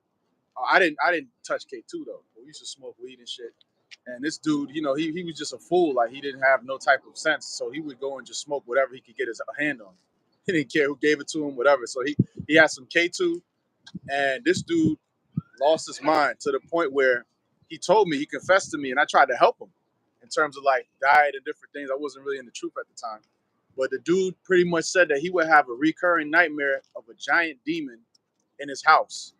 So he would go down the stairs, the demon would eviscerate him, his guts would fall out, and that shit would happen over and over and over and over again, to where he felt terrorized. The demon would be in his ear. He told me, he explained it. He said the demon would be telling him that he ain't shit. Man, you're worthless. Your life means nothing. You ain't shit. You're gonna die, man.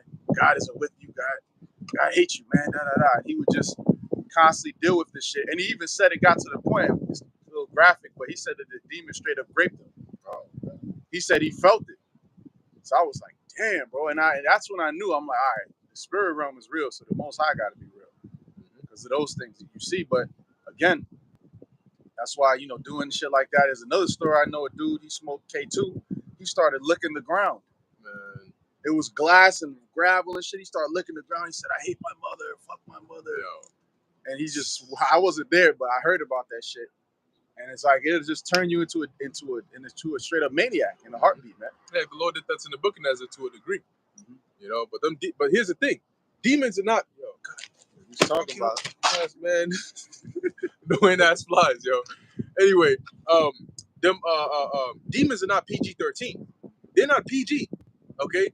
Like, listen, demons are like the rawest form of evil you can have. And so when you limit the capability or the evil of demons, remember, they were created by the Most High. And the concept of what evil is comes from the Most High. So these demons actually can, like, look, when somebody's a sodomite, that's a demon on them making them do that. And you might be like, wait, time out, but sodomy is a sin. So why would the Lord's demons be having somebody do? Well, guess what? That's their job. Their job is to make you sin. So them demons ain't going, you know what I'm saying? Oh, I would make him do that, but that's a little rated R. So let me chill out a little bit. Demons are not PG-13, bro. Back in Wisdom of Solomon 17:4, for neither might the corner that held them keep them from fear. Yeah, so when the lights, because that's typically what happens, right? If the lights go out, people try to, they try to seek somewhere, and typically they'll try to like hide in the corner, maybe curl up in a ball or something like that. Well, the corner wasn't going to help. The corner probably pushed there, keep them demons there with you, So imagine that it's dark, and it's gonna go into that how they're hearing sounds, they're feeling, man, it's dark. You just feel a hand just like grab your shoulder or some shit, you know what I'm saying, or just start grabbing your face from. Yo, people lose their minds over a bug. You know what I'm saying? The darkness touching them. How much more for like an actual hand that you could feel as a hand, like boom on your shoulders? Maybe some whispers in your ears and shit. Okay. Then them women who want to be in the woods alone, then we see if they still want to do that. That's what happens to schizos. Yes, You hear like a thousand voices at once, man. Imagine that. You hearing like at least 7, 8, 9, 10 different voices at once in your mind. That's why you see them, you talking to them, and then they're like, hold on. And they just look up, and the demon is telling them some other shit. Then they look over to this demon. Motherfuckers got multiple personalities, man. It's some bugged out people, especially in America. And then they give you some type of so-called, drug to help you. And what does it do? It makes you worse. It opens you to more demons. You see? The only way we deliver this through the spirit and power of Yahweh Shem.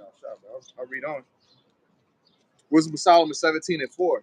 But neither might the corner that held them keep them from fear. Yeah, and a lot of these sicknesses are really demons. Right. At the end of it, at the core of it, listen, I'm bringing the fly swat up in this piece, man. But at the core of it is demons, okay? And Esau just gives you medications to try and, limit some of your senses so you're not affected. But a lot of these diseases are demons. That's why the Lord was able to heal a lot of people, the disciples as well. And what do? They just cast the demons out of them. And when they cast the demons out of these people were healed. So what was causing the sickness? The demons. Job getting boils on his body, Satan made that happen.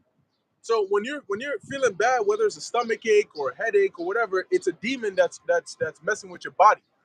Okay, it's causing a dis-ease within your body.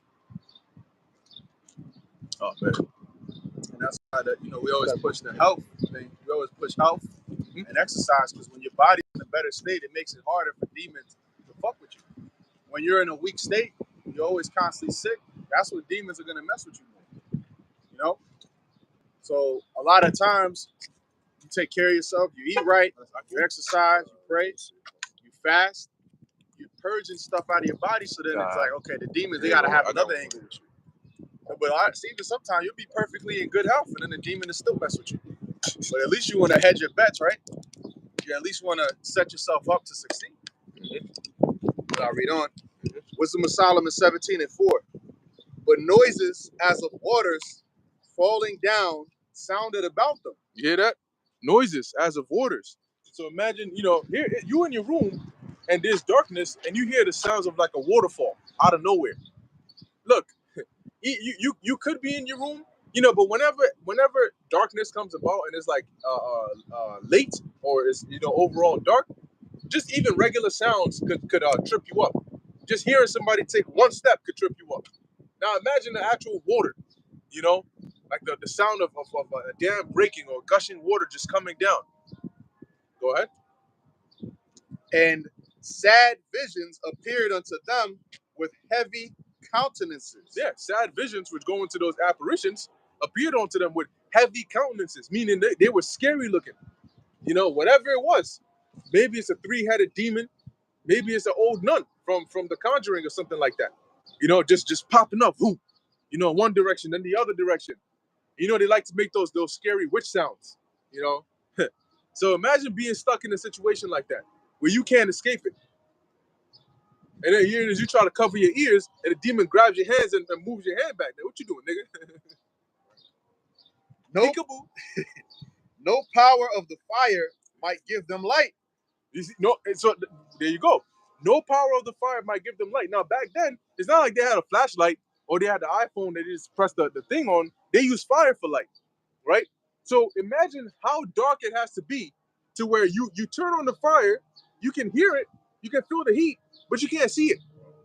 Like, that's how dark it is. What darkness is that? Go ahead. Neither could the bright flames of the stars endure to lighten that horrible night. It goes to show you that the stars and the sun, that's all fire. It's like light, energy. Okay, that's why it says the bright flames of the stars. So typically, even when it's dark, if it's at nighttime and you go and look up, you'll see the stars because they're like light. But you can tell the Lord enveloped that land in that darkness. So the light from the stars couldn't pierce through the darkness, and these people were in just complete darkness. And them demons just came out. You can imagine, like, for those that have seen Harry Potter, I think it's Harry Potter and the Deathly Hallows, where you had those like flying them creatures and shit. Imagine that, flying all around, just, man, long fingernails. they call dementors. Yeah. Those. They're gonna be tormenting these people, man. Go ahead. Hey, but You got something? remember that torment that the Lord put upon the Egyptians is what carries all the way till now, where people are afraid of the darkness, is because of what the Egyptians went through. Okay, so that trauma exists till today. It's become a mainstay where people are afraid of darkness, man. You know, so imagine that. Now imagine when the lights go out, it's gonna be fucking cook season, man. Straight up cook. Everybody gonna get cooked, man. Those who don't have the faith in Yahweh Shemi Shai and have this knowledge, because remember, Isaiah 33:6 says, and wisdom and knowledge shall be the stability of our times. Wisdom and knowledge of all these things is what's going to keep us stable, because we understand it's Yahweh Shemi Shai's doing. And when he was doing it, he protected us in the land of Goshen. He's going to do the same thing now in our homes or wherever we may be. Okay, but those who are not under the banner of Yahweh Shemi Shai, the darkness is going to overtake you. Okay, that gross darkness is going to overtake you, man, and you're not going to escape. All right, you got it, bro. Yeah, beautiful. We're gonna get a precept on that, because like you said, there's gonna be in this time, there's really going to be only one place you can run to, and that place is ultimately the name of the Lord, and that's a beautiful thing, right? Because it's like it goes with you wherever you are, It's not like a location you got to actually physically try to run to, but you call on the name of the Lord, and it's likening on to running into a strong tower. Got it, bro. This is Proverbs chapter 18 and verse 10. The name of the Lord is a strong tower. The righteous runneth into it and is safe. There you go. And that's the key part, right? The righteous runneth into it and is safe. So it's a strong tower to the righteous, but to the wicked, that thing might turn into a haunted house. It's like you call on the name of the Lord and worse things happen. Versus the righteous who call on the name of the Lord, like the sons of Sceva or Siva, where they went and tried to exorcise demons in the name of Yahushua, and the demons attacked their ass. But when the apostles did it, them demons fled. So what's going on here? Because they weren't fit. They were reprobates, mediocre. It reminded me of there's this one viral clip where there's a dude in the car and the cop, I don't know the backstory of what happened, but the cop is pretty much like putting hands on this dude and he's crying out, he's crying out, but he's not getting an answer. Because ultimately you could call on the name, but if you ain't of the elect, we pray and hope we are, it's to no benefit to you. You know? His answer was getting slammed in the back of that car. Right. That's it. He's that those servants that when Yahushua comes back, they're like, well, Lord, we not prophesy in thy name? Did we not do all these things? And he's gonna be like, nah, depart from me, for I never knew you. You call on his name, but he never knew you. And what they're gonna do? He said, bind him foot and hand, bind him up, and then throw him over into the outer parts of darkness. There's gonna be weeping and gnashing of teeth. That nigga was weeping and he was gnashing his teeth for sure. When them centaurs started grabbing his legs, pulling him out his car and shit. That's when he knew that, damn, Lord. Our Lord God. Oh, Lord God. The name that you told me, I called your name and you're going to be there. What's going on? It ain't for everyone, baby. That's what you're going to find out. Right. He called and somebody else showed up. Yeah, because at the end of the day, the Lord is like, why are you calling me? I gave you what you needed, which was wisdom, but you threw it somewhere else. Because that whole altercation could have been avoided. And the funny thing is, when you were in the car, before the officer got aggressive, you were tough. Because you had the name of the Lord. You know what I'm saying? Why I gotta get out the car? Officer, I'm not doing that. Like that video I did too, Officer Brooks, right? With that woman who instead of just taking a ticket with the man, she want to get all. Here it is, you with the man. The man himself ain't even arguing with the officer, but you gotta be the strong black woman, that officer. Can I get your name? Your name? What's your name again? You said, okay. And okay, so what happened at the end of the day? We've all messed up, handcuffed in the back of a cop car somewhere. Officer Brooks, you're hurting me. Anyway, so this guy, so the first guy, he's out there. The cops, remember that these cops, number one, they're also humans. They also got emotions. But this might be your first encounter with a cop today. This might be his third encounter with a civilian, and the first two might have already pissed him off, and they might have looked just like you. So he's coming to you already like, this nigga better not set me off today, man. And here it is, you talking about why I gotta get out the car. I don't gotta show you no license and registration. You try to play those Edomite lawyer tactics, right? You know what? I saw this on YouTube. Let me try it on them today. You know what I'm saying? Can I get your name and badge number? According to Article XY of this and this, according to the law, you cannot do this to me. Listen, that cop lost patience, man.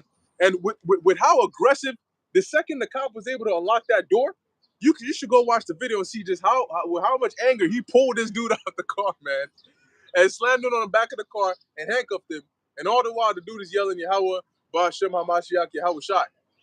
And the Lord is like, I'm the one sending the cop after you. What you calling me for? Right. You know? Because had you used wisdom, you applied wisdom, you would have been good. Look, if you are in the wrong, if you are in the right, and the cop is trying to make it look like you're in the wrong, and they're saying you're under arrest doesn't mean you're going to jail. Under arrest means they're apprehending you. They're going to take you to the station. But at that point, whatever it is going to get sorted out. If they're wrong, and you're going to get let out. And if they're right, then whatever happens, maybe it's a ticket that you take, but you call it a day. But you ain't arresting me. Bro, at the end of the day, if you're right, it'll get sorted out. Just calm down. But you do all this extra stuff, and now here it is, you shot, and you dead. You know? Because you didn't use wisdom. Go ahead. Yeah, most of the time, cops don't want to deal with BS. Like, if it's like something petty, it's like, listen, here, take your ticket. Here, take your ticket and be on your way. Right. Like, if they have to bring it to the station, really, they're just looking to get you out of there as quickly as possible. Because, like, yo, all that petty stuff adds up. It's like, we got to, just let's either give them a ticket, let them go, or just, we see that was bullshit, just go home. Just go. Yeah. So now you making it, you pissing them off because now you giving them more work. Now they got to report this incident. They got to do all that extra stuff. And it's like, yo, bro, you could have just taken a ticket. You know you want it. And here's the thing too, man. Here's the thing about Jake. Sometimes, man, you know you wrong. But Jake has a bad habit of trying to defend a lie. Like, you know you're wrong, but you want to spend 2 hours going back and forth before you slowly try to admit, okay, I'm wrong. But now it's too late. I don't want to just give you a ticket anymore. Now I want to slam your head in the back of this cop car, throw you in the back and drive you to the station, and hopefully throw your ass behind bars too. You know?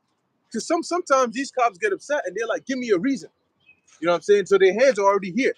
Give me a reason. No, what's the reason? Anyway, it says, sorry, quick point. Obedience is better than sacrifice. So you over here calling on the name of the Lord, but the Lord told you to agree with your adversary quickly. Right. So you already disobeyed him. So now don't double back. Now it's like the more science cats, man. You know, they want to have no social, no this. Listen, bro, you're trying to get out of captivity. That's why the Lord be judging them cats. Yeah. There's one video, the dude, he's a more science dude. He's a national man or whatever. Like he pretty much, he's sovereign. Yeah, he's a sovereign man, exactly. Like he doesn't have no citizenship, right? So then he goes to court and he's like, his boy's recording him, and his new name is Geronimo now. Right. His new name is Geronimo. So the cops beat Geronimo's ass. And then his boy is calling on him. He's like, Geronimo. Yo, bro, don't fight. Don't fight. The cops beating him. I'm a Moor. All that shit did what for you, bro? Right. You gotta understand and use wisdom, bro. And they'll say, y'all a coward, y'all this. Listen, bro, we just know to apply wisdom. Yeah. Agree with the adversary quickly, and it goes better. Yeah, King David did that, right? In the face of the king of Gath. He acted, now imagine that. You know, having been chosen by the Lord, and you gotta act like you're like basically retarded. You know, you got spit in your beard, you acting like you all crazy and shit. Like, imagine how embarrassing that is, but that was actually wisdom. And really it took strength to do that. To say, like, look, my life is actually on the line here, so I gotta, think fast. So is he acting all crazy and shit? Like, he had to really get in the role though, because he's like, if they catch on to this, that's even worse. Yeah. Because now I'm really dead. But guess what? He was one of the mightiest warriors. But he had to play the role. And that's what adds to, him being who he is. Because knowing when to, stand and fight versus when to retreat or versus when to apply what kind of wisdom. Why did he stop and say, you know what? F this shit. Where's Saul at? You know what I'm saying? He couldn't take the life down. I took the life down. Come here. I sling that shot right into your head again, man. Try that shit. Anyway, you got it. He said, why have you brought this fool to play the madman before me? Yeah. Wisdom of Solomon 17:6. Only there appeared unto them a fire kindled of itself, Very So dreadful. here it is, right? It's so dark.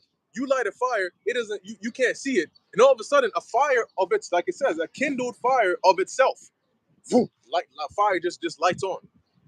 Like imagine how shook you are, and you're being spooked up by different types of apparitions, demons, sounds of waters. You know what I'm saying? A fire lighting up over here out of nowhere. Go ahead. For being much terrified, they thought the things which they saw to be worse than the sight they saw not. Yeah. So the things that they were seeing were far worse than what they didn't see. That's how like afraid they were. Now keep in mind, these are Egyptians that were already practicing witchcraft. They already knew about demons. They already interacted with these demons. So how much scarier do you think it was that even these people that have experience with this were so terrified? And the Lord says, I'm going to bring far worse than that to you people who have zero experience with this. Go on. As for the illusions of art magic, they were put down. See? Because that's what the Egyptians were using, the illusions of art magic. But in that time, it didn't help them for nothing. Go ahead. Also, that shows how art is tied to witchcraft a lot of the time. But it says, they were put down, and their vaunting in wisdom was reproved with disgrace. Yeah. So, because when the Lord would send Moses and Aaron to Pharaoh, they would perform a miracle. Then the Egyptians would be able to replicate that using their left hand, experience. But this time, the Lord said all that got put to shame. All that vaunting, all that, we can do it too. Like, that you talking about some Yahweh. Well, guess what? We're doing the same thing. So what's up? Well, the Lord showed them what's up. Go on. For they that promised to drive away terrors and troubles from a sick soul were sick themselves of fear. Yeah, so whenever the Egyptians were sick or whatnot, they would go to these guys, right? Yo, what's wrong with me? What's happening? And they'll say, oh, you got this going on. They'll consult with the demons. And they'll say, all right, go and get this. Get some bird poop. Get some, tree bark. Mix it. You know what I'm saying? Put some hair on it. And then rub it on the temples of your head or something like that. But the thing is, it would actually work because they would have these demons that were doing it, right? Well, it says these people who people came to drive away those sicknesses, well, they were sick with fear. Just like now with the people that got the juice. They went to Esau, which that's all witchcraft too, with the staff of Asclepius and all that. They would have the temple of Asclepius. People would lay down and let the serpents crawl all over them. Well, that's all you're doing now is going to these different so-called hospitals now, It's actually funny that you mentioned that because they do the fear factor. If you ever watched it, Right. They be having sometimes you got going to like a bucket thing, or roaches will either crawl on you, or you have serpents all over you. Yeah, so that just goes to show, because nothing is new under the sun, and this is modern Egypt. So these same so-called physicians that's promising to help you, oh, here, take this juice, take this, take that, they're going to be terrorized in that day. They're going to be worthy to be laughed at. Yeah. And this saying called the Hippocratic Oath. And that oath basically has it to where physicians, when they take that oath, they actually are taking it in honor of Greek gods. Hippocrates and a few other gods. I think what's this guy's name with the M? You got Mercury. Yeah, Mercury and a few other healing gods. Yeah. So that's interesting, right? A God-fearing country that is having you as a physician. The scriptures say the physician got to pray to the Most High. But here it is. They're taking an oath to these Greek gods to say that they're going to do their best to nurse you back to health. Worthy to be laughed at. For though no terrible thing did fear them, yet being scared with beasts that pass by and hissing of serpents. You hear that? Beasts and hissing of serpents. It's already bad enough. You seeing demons, you seeing fires light by themselves, you hearing sounds, but now you got beasts. You ever heard a lion growl or a tiger growl up close and personal in your ears? Or a bear up close and when they're hungry? That shit ain't that, man. That's not a light thing. So imagine that. You hearing this, they getting all close and shit. As I said, what was that? A hissing of serpents. and it's dark, so you can't see where it's at. You can't see what's going on. You might just feel one just slide by your foot, and you wondering, is this actually there or is it not? But I can hear it. Go on. They died for fear, denying that they saw the air. Yep. So they knew that this wasn't no like it wasn't them just bugging out, but that's how scary it was. Because when you get scared, your adrenaline starts pumping, your heart starts to beat very, very fast. Like when somebody got scared and you scare somebody and you see their heart is gonna boom, boom, boom. But your heart there's a certain range which your heart has to beat. There's a certain amount of beats that it has to fall within per minute or per second or whatever it is for you to be, healthy. If it's going way too fast, that is a problem. So there's actually, I don't know the exact medical term for it, but there's actually cases where if your heart beats too fast, that can actually lead to, a more severe case, and you could possibly die from it. So imagine what's happening here. Well, you turn to your right, there's a fire on the top. You turn to the left, there's a demon from The Conjuring. Then you sitting there, you feeling the breath of a freaking tiger behind your neck and shit. You hearing the snake hissing at you and stuff. All these things are gonna, mess these people up. No, it's funny. What's that? The Raven or the Crow? That's it. Yep. Goblins and ghouls and all types of shit. These people are gonna see, and it's like they look at it like, no. Tell me I'm not seeing what I'm seeing right now. Yep. And you look up and it's still there. Yep. No, wake me up. I'm in a dream. It's a nightmare. Come on, no. This is gonna be their reality. Yep. And we're saying all that to say, Salak, you got it, bro. Yeah, the elders just even said it right there. Scared to death, literally. Yeah, because a lot of these people can't stomach the things that these people from other countries go through. Even just dealing on a natural disaster level, how much more artificially crafted, right? Esau's going to be coming up with all kinds of different shit to fuck with people's minds. They got deep fake, all these different things. The Lord is going to put that spirit on them because remember, the judgments have to fit the time in which the judgments are occurring in, right? A nuclear missile wouldn't make sense back during the time of Sodom and Gomorrah, right? But fire and brimstone from heaven makes sense, you see? But today's day and age, if you were to say, it's raining fire from heaven, that's not something that will make sense as much as to see, nuclear missiles came and destroyed the earth. Like, oh shit, like they destroyed America. You know what I'm saying? So it's all the ages technology aids in whatever happens to it at that time, however it goes down and so on and so forth. Like, for example, the Romans had their military was very strong. Hence, they used their military to go around conquering the world, right? In this day and age, America uses intelligence, what they call intelligence, right? For example, if something was to go down, the first people that the president will call into his office is the intelligence team, right? I need intelligence. Call them in, and then they come around. They call the Oval, right? They come around. They circle around that table. They got this big ass screen, and then they going in. Oh, the CIA is here. The FBI is here. The this is here. The NSA, and they're all in there. The chief of staff, all this, and they're all in there. And then they talk. Oh, well, well, if we go here, this gonna happen. If we do this gonna happen. They give him the whole briefing, and then he makes a decision from there. You know what I'm saying? So it's the same thing. The Lord is gonna put that spirit on them, where they're gonna think AI is gonna be the one to save the day, but then the Lord's gonna turn AI on them, and that's gonna be a thing in and of itself.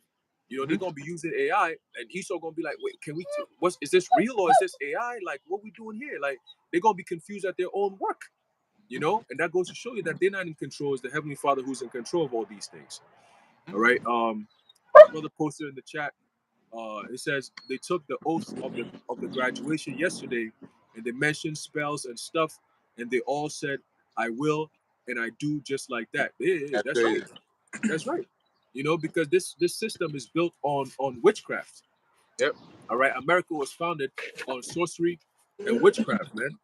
All right. Boy, you need to stop. All right. So that's why you're seeing the fruits of their labor. Everything that's coming around now is all coming to the forefront that, damn, this place was literally built on witchcraft, man. The founding fathers, the oaths that they took, right? The buildings that they created was all in the name of their gods that go back to the Babylonians. Okay, so you got it, bro. Yeah, and it's not a big. It's a light thing for demons or angels to control AI. You know what I'm saying? Like, AI is still technology. Technology at the core of it is just like driven by electricity, right? Giving it instructions. So if a demon just hops on there and just starts, like, That's how a chariot can just fly over, you know, a certain nuclear base or whatnot and set off the controls to have it, you know, launch a missile or do something to that effect. It's just instructions that it sends. And if the angels can manipulate elements, why wouldn't they be able to manipulate that? You know, so like the movie I, Robot, look at it to where these here it is, all hell's breaking loose, and these factories that have these robots, they come out, and even these animals, like there's a TV show called Zoo, where you got these animals that are, you know, basically they're coming after humans, and they're intelligent, you know, coordinating with each other and everything. It was called the Defiant Gene. Like the pupil Oh. would blot out, and it would like I guess it would bleed out. Mhm. And you can kind of see like the darkness of the pupil kind of go out the eye. Mm. Yeah, I told you about. I think it was like there was a second season where like some little puppy dogs, you know, little dogs, chihuahuas, whatever. They let a man to his death. Wow. You would think bulldogs or That's your crazy. pit bulls do it, but no, it was a little innocent little dogs led the man somewhere, and they all, I guess, killed him. Yeah, man, that's crazy. See, the day of people underestimating the intelligence of animals, that's gonna come to an end, man. Oh, there's that video you sent me, bro, where you had this dude that went to the zoo and with I think it was like with monkeys or apes. You know, he basically goes and he starts like banging on the jumping in front of the glass, and then the ape comes back and just starts like joining him and shit. Them apes know exactly what they're doing. Like literally, man, they're like one of the most intelligent creatures out there, man. They understand what they're doing. Like there's videos where you have people they think it's amusing. Oh wow, it's intelligent. You know, they'll go and sit there next to an orangutan and then take a picture. And here it is, the orangutan is just sitting there. He would maybe take off the shades, put it on, you know. Haha, if it's a chick, you know, put his arm around, you know, give her a little kiss and shit. Then next thing you know, his hands are scooping up on her melons. You know what I'm saying? And he knows exactly. And then they pop the upper lip and smile and shit. And then they, you know what I'm saying? And these, you know, these, oh my gosh, stop. And you know, he's getting closer and shit. They know exactly what they're doing. People talk about, haha, that's so funny. Oh my, I can't believe he did that. All right. Why do you think the concept of Planet of the Apes is there? And they're using these apes. They try to exacerbate it a little bit to where now they can talk. Guess what? All the things that these enhanced apes can do, guess what? These apes are actually able to do these things. They obviously just can't speak English to you, you know, but they know how to do all these things. There's a I forgot which I forgot what animal it was, but there was I think it might have been apes where one of them was throwing either rocks or something at the people at the zoo. And then the mother came from behind with like some bush and just like smacked him in the back of the head and just like took his ass back. So like they know they haven't. That's like what a real person would do. Your child is misbehaving, hey, you know what I'm saying? You discipline them and shit. You know, so these animals, man, remember, the Most High is a God of wisdom. All these animals have like a pigeon in the road. It's in the road, but when the car comes, it knows to fly out of the way. You know, so they have intelligence, man. But people, especially in America, are isolated from wildlife or just nature, period, to where they don't actually have that interaction with nature. There's some countries where you got monkeys that are actually helping in the kitchen. You know what I'm saying? They taking like whatever it's like maybe like some herbs that are shelled, and then they'll open it, break it, and then put it inside a bucket. Open it, break it, put it in a bucket. There's actually a country where this dude is actually able to send his monkey to the store to buy products that he needs. And guess what? The monkey either goes on a bike or on the back of a dog. And the dude gives it the money, and then it gets on the back. It knows exactly where to go. It takes the money over there, right? And then the dude gives it the bag that he needs, and then he comes back to the owner. How is it able to do that? There was a video of one of them where this pizza guy came to deliver pizza, and a monkey basically received it, dressed like a human. You know, he basically opened the door, got the pizza, gave him the money, and walked back. So let's bring this back a little.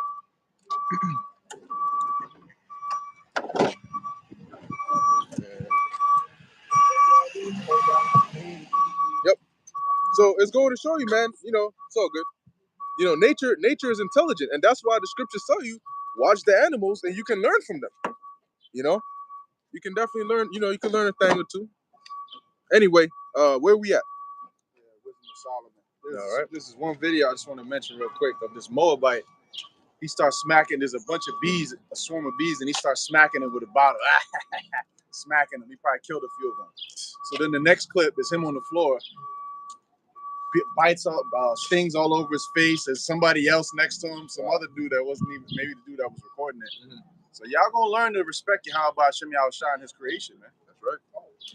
Sluggy, if I could mention real quick, they call them the John Wick of Hornets. I forgot what they're called. But they were roaming around. They're called the John Wicks. They have photographic memory. Oh They shit. can remember your face. So, no, it may sound funny, but it's true. I forgot the name of them specifically, but they call them the John Wick of Hornets. Just look it up and you'll find them. They're like oranges, or oranges. They have photographic memory, meaning that look, if you mess with them, right, they can remember you from days later and come after you and things like that. That's why they call them the John Wick of Hornets. If anything, they'll even have gangs of their friends, other Hornets, come and fuck with you as well because you fuck with them. This may sound funny. This may sound like, oh, that sounds made up, but no. That's why they call it John Wick of Hornets. You mess with them, they're gonna mess with you. What happened in the John Wick movie? When you killed his dog, he came after you. That's what pretty much they do. I forgot what they're called though, but they're Hornets. Yeah, and them Hornets are dangerous, man. They're dangerous. They can kill you. Yeah, they can kill you. So don't mess with them. And he knows what you look like. You got it. Wisdom of Solomon 17:10. They died for fear, denying that they saw the air, which could of no side be avoided. Yeah, so keep in mind, this was a form of judgment the Lord brought upon the Egyptians for oppressing us, right? And the Lord said in this time, as a punishment for really the earth, but primarily Jacob, which are you Israelites, for the same things you're doing right now, the Lord said he's going to bring a punishment far worse than this. And yet you have people with all their pride that pretty much say to the Lord, bring it on. Bring it. We can handle it. Because they don't actually believe that these things either A, happened or are going to happen. But guess what? It is going to happen. And when that time comes, you'll find yourself in the worst possible situation you could have ever been in. Because here it is. You're scared of a rat. You're scared of a roach. You're scared of a fly. How are you going to stand against an actual demon? What are you going to do when maybe you're at a bus stop and there, on them bus stops, there's like they have like posters of new movies coming out. And maybe you're at a bus stop and you see a poster of Chucky and damn near Chucky jumps out the poster at you, or those gargoyle statues just come to life and just start flying and shit. What do you do when these things happen? These things that literally you considered absolutely impossible. There's no way that can actually happen, but it actually happens. You're going to die for fear. So I just want to bring this back up. So I still can't find the name, but it says they are called the John Wick of Hornets, and I'll tell you why. Because of their photographic memory, they can survive underwater, and they live up to half of a year, and the angrier they are, the longer they survive. Damn. That's crazy. Literally a spirit of vengeance there. You got a reason to live. Yeah, you got a reason to live. So after he kills you, he's done. He's gone. Yo, but that's nature. That's a part of the Most High's creation. And he has control over that. So here it is. The Lord might say, and the thing about hornets is they can find you. This one. Yeah, they can find you because they can come through they can come through vents, they can come through windows, So here it is, you sleeping, and this is the buzz. What's up, man? Yeah, you're gonna piss them off, so he's gonna live longer because he's angrier. But think about it: a hornet being angry, that's a human emotion. Crazy. What is that? What does a bug know about? Okay, buddy, really? What does a bug know about human emotion? But what? That's to show you what the pretty much the nature of the Heavenly Father. What he put that into that creature to be like that. That isn't just come from a big bang of an explosion. Okay, a hornet. Now it just feels angry and it can live up longer if it. That's like the Hulk. The Hulk is stronger when he gets angry. Yeah, that's right. That's right. Wisdom of Solomon 17:11. For wickedness condemned by her own witness is very timorous, and being pressed with conscience always forecasteth grievous things. For fear is nothing else. No, I think they're seeing pictures. Yeah, go ahead. For fear is nothing else but a betraying of the succors which reason offereth. So succor is like the comfort, right? That reason offers. So you may get startled at first, but then you reason it out and you're like, oh, okay, never mind. So that was just that. Okay, cool. Fear is the betraying of the comfort that reasoning offereth. So when you can't reason something and make sense of it, that is where fear comes in. That's why people fear what they don't know or what they don't understand. If they're afraid of it because they can't gain comfort or stability from an understanding because they don't have that understanding. And that's like things that are unpredictable are more scary because you don't know from a can of paint what is going to happen. Is it going to do this? Is it going to do that? Is this going to happen? Is that going to happen? You don't know. What's that? The Most High. Yeah, the Most High. So that's what fear is, and the Most High basically put this on the highest setting that He could put for them, to where they couldn't take it anymore. Yeah, the Lord is keeping things calm, man. You know, His creation is about to turn up, though. Yeah. See, you can have reason when you see things is in a peaceful state like this. Now, imagine that tree get up and impale a man. Yeah. Then you're gonna be sitting here like, what the fuck did I just see? Mm-hmm. Nah, I can't. No, this can't. Then it goes be. back to the way it was. Yeah, then it just goes back into the ground. Now you wonder, who should pass by it? Right. Exactly. So yeah, you people, you're not. Reason is gonna betray you because physics is gonna be defeated. You know, the laws of physics. The Lord is just gonna say, all right, we're just gonna change the rules for today. Right, because He created it. Right. You know, that he caused the earth to open up and swallow a bunch of people and then close back up. Now the Lord could do it to where it closes up and you can't see cracks, you can't see anything. You're like, what the hell? Like, people were standing right here a second ago. Now they're inside the earth and there's no trace of this actually happening. That's the Most High. Yeah. So, just to add on to what the brother was saying as well, you know, that's not far-fetched with a tree coming to life, because what did John say to those wicked scribes and Pharisees? He said to them, roughly paraphrasing, don't think that you have Abraham as your father, for the Most High is able of these stones to raise up seed unto Abraham. So John was saying, look, the Most High could use stones itself. Here it is, this lifeless thing that's just on the floor, but He can make them up to be seeds of Abraham. So like what you're saying, it's nothing for the Heavenly Father. I mean, already if you look at it, it has like arms. It can just start grabbing people. But it grows. Yeah. But what's interesting too is, like, even with stones, there are certain kinds of stones, right? Like the stones that were put in the breastplate of the priest for the Urim and the Thummim. Guess what? You got stones that light up. How is that possible? You know. So there's a whole bunch of aspects of the Most High's creation that we literally have no clue about. You know, but hey, what the scriptures say that when the Most High, when Yahweh Shai comes back, then that which is in part will be made whole. So we're gonna gain understanding of all these different things, but it's definitely gonna be a time of survival. You know, like the time of Jacob's trouble is gonna be like a survival movie. Literally, you're gonna start off with a bunch of people, and the numbers are just gonna get lower and lower and lower. And by the time the Lord comes back, it's gonna be a very, very few number, that is left. Okay. Survival of the fittest, and in this case, the fittest are going to be the elect. Lively stones. Exactly, lively stones. Yep. So let's actually go. Oh, also you have stones that have certain healing properties. Yep. Let's go to. Were you in the middle of a verse? Let me see. Yeah, there's that was it. That we were up to 12. Okay, let's jump from here to Isaiah 13 and 12. You can bring out your precept. We'll get that and then we can close it up. This is Psalm 78 and verse 49. I'm hit the point 49, but when you go through this chapter, this Psalm 78 pretty much goes into what the Heavenly Father did to Egypt. Mm-hmm. So it says, verse 49, He cast upon them the fierceness of His anger, wrath, indignation, and trouble, by sending evil angels among them. And that's them demons. Yeah. So just to go back, but hold on, the Heavenly Father sent evil angels on the Egyptians, but I thought He didn't control them. That was okay. Oh, that was it? Okay. Yeah, so that's all good. So now let's jump to that, because like we mentioned, guess what? Everybody's going to be a target, except for the elect.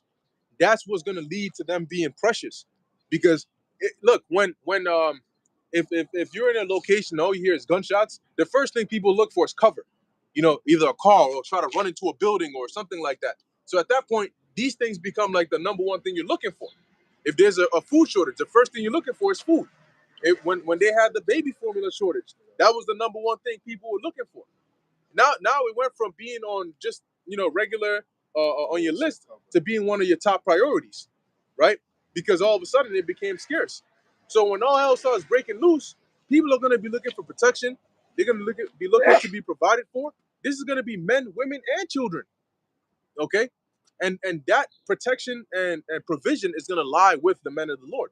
That's in 2nd Ezra, the 2nd chapter. That's in Isaiah, the 65th chapter.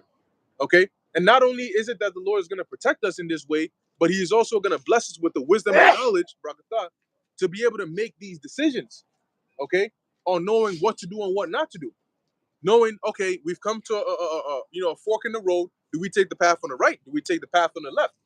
The Spirit is going to guide you to where you take the correct path, and then you might find out what would have happened if you had taken the incorrect path. And that is going to show those that are around you, like, yo, I need to be around this guy because my dumb ass probably thought we should have taken the other path. And if we did that, we would have got, smoked.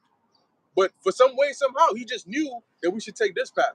So whatever situation comes about, you just know what to do in that situation. You just know how to maneuver, and you're calm about it. That is a part of the stability that the Lord will bless us with. That comes with serving the Lord. You got it, bro. Yeah, I was also going to mention chariots are also going to pop up. Chariots are not going to just not be there. Chariots are going to be there. Right. They were there during when the Lord was born. They were there for us during Egypt. Was not the Lord in the chariot itself leading us out of Egypt? Right. Since it was a fire by night, but a pillar of smoke by day. Yep. I'm sorry, not pillar of smoke, but cloud by day. Right. So chariots are going to be there as well. They may not know what that is in the sky, but you're following it. Because I believe with the wise men, it said that it led them to where Yahushua was. So the Lord could use that chariot to lead you to where food is, lead you to where shelter is, and your family is following you. Like, how the hell does he know where to go? I don't know, just follow me. He seems to know what he's doing. Yep. And then what? What is it? Mini salvation, where you find something like that movie, Leave the World Behind. Yep. The girl she found. Oh yeah, all that. Yep. The Lord could do that, and the Lord, like, that's the beautiful thing about the Lord is that, like, where else are you gonna get that? So here it is. Guess what? We're busy doing the work of the Lord. The Lord can have somebody else busy stocking up with some solid bunker, stocking up food, water, all of these things, just so when the time comes, they get taken out and the Lord leads you over there. Like, that's how the Lord sets these things up. And that's why he said, don't worry about tomorrow. Like, I already got somebody taking care of that.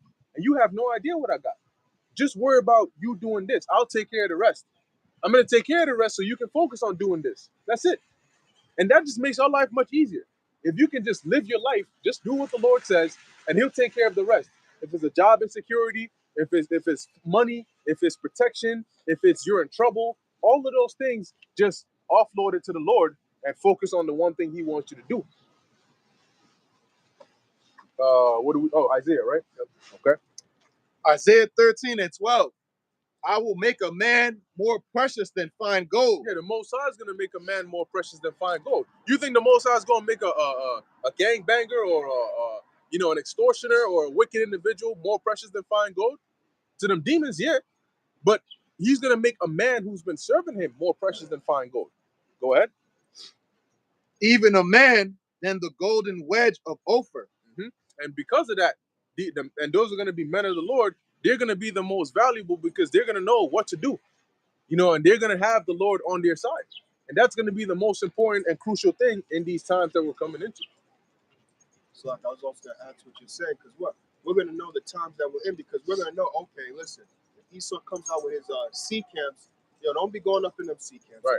Stay away from that. Stay away from a lot of very crowded areas, because something bad could happen to things like that.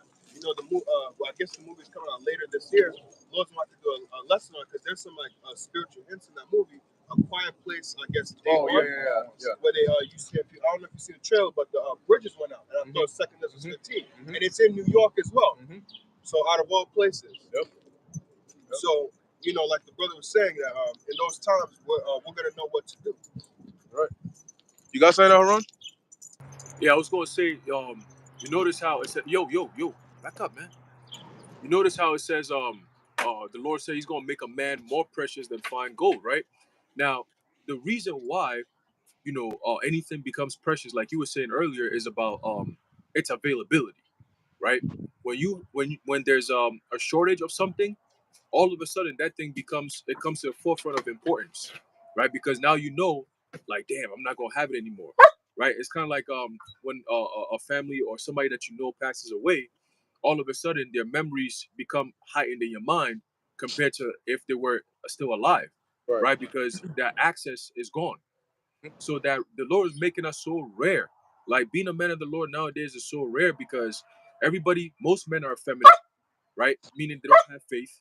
A lot of men are becoming very, very, very feminized, right? They trying to blend in with women. You know, we got men nowadays like these TikTok videos. Hey, enough. These TikTok videos, right? A lot of these dudes are doing memes and they got these female voices. You know, they got these female tendencies. You know, you got men who are married and they got their wife at home, but they act like women. You know what I'm saying? It's like they play games with their women, they joke around with their girls and shit. I'll be like, yo, what the fuck? Like, this shit makes no sense, right? But a real man who knows what's going on, he has the understanding of prophecy, right? And can also guide a household, be a strength of the house, right? Where you could, you know, no matter what you go through, you go to that man and he's going to be some form of succor, right? For you, that's rare. That's what's making a man more precious, even in these days. So imagine when the shit goes down, right? When we know what to turn from right to left or left to right, go straight, come back, you know, that kind of thing. Like the Lord is actually dealing with you on a physical level where you could hear the voice of the angels. You can hear the voice of Yahweh in your head. You get that a clear guidance, right?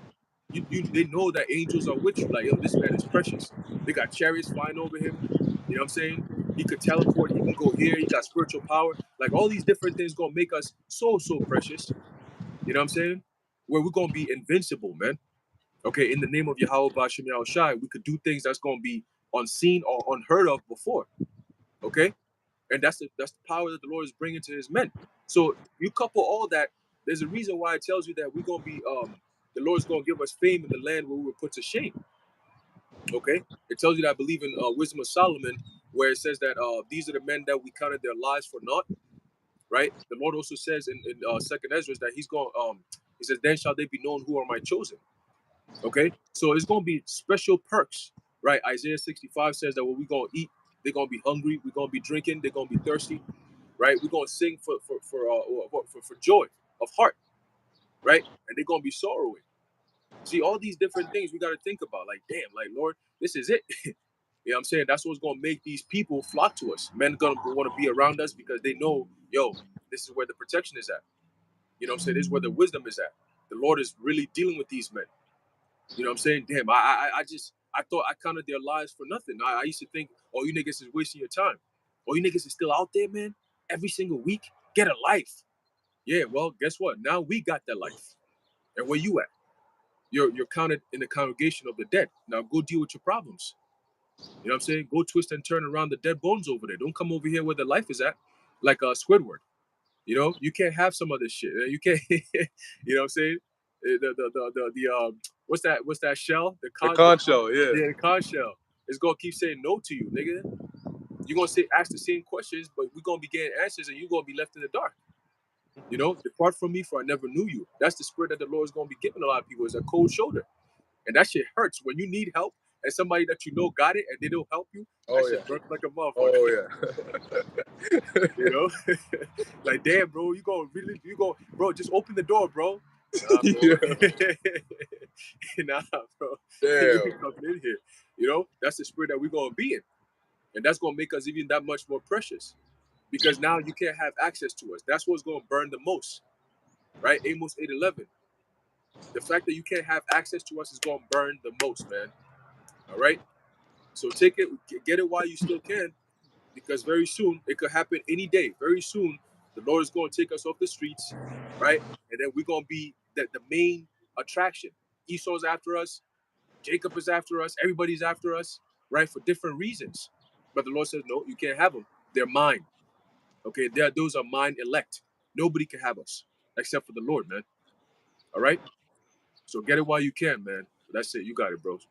That's right. So yeah, we're pretty much gonna end it here. Lord willing, that was edifying to the elect. In closing, we want to give all praises, honor, and glory to Yahweh, Hashem, Yahweh Shai, Hashem, Rakat Kodash. Until next time, Shalom. Hey, shalom to you, brothers. Yahweh Bashem Yahweh Shai Brakathum. Shalom to the elect. Shalom. Shalom.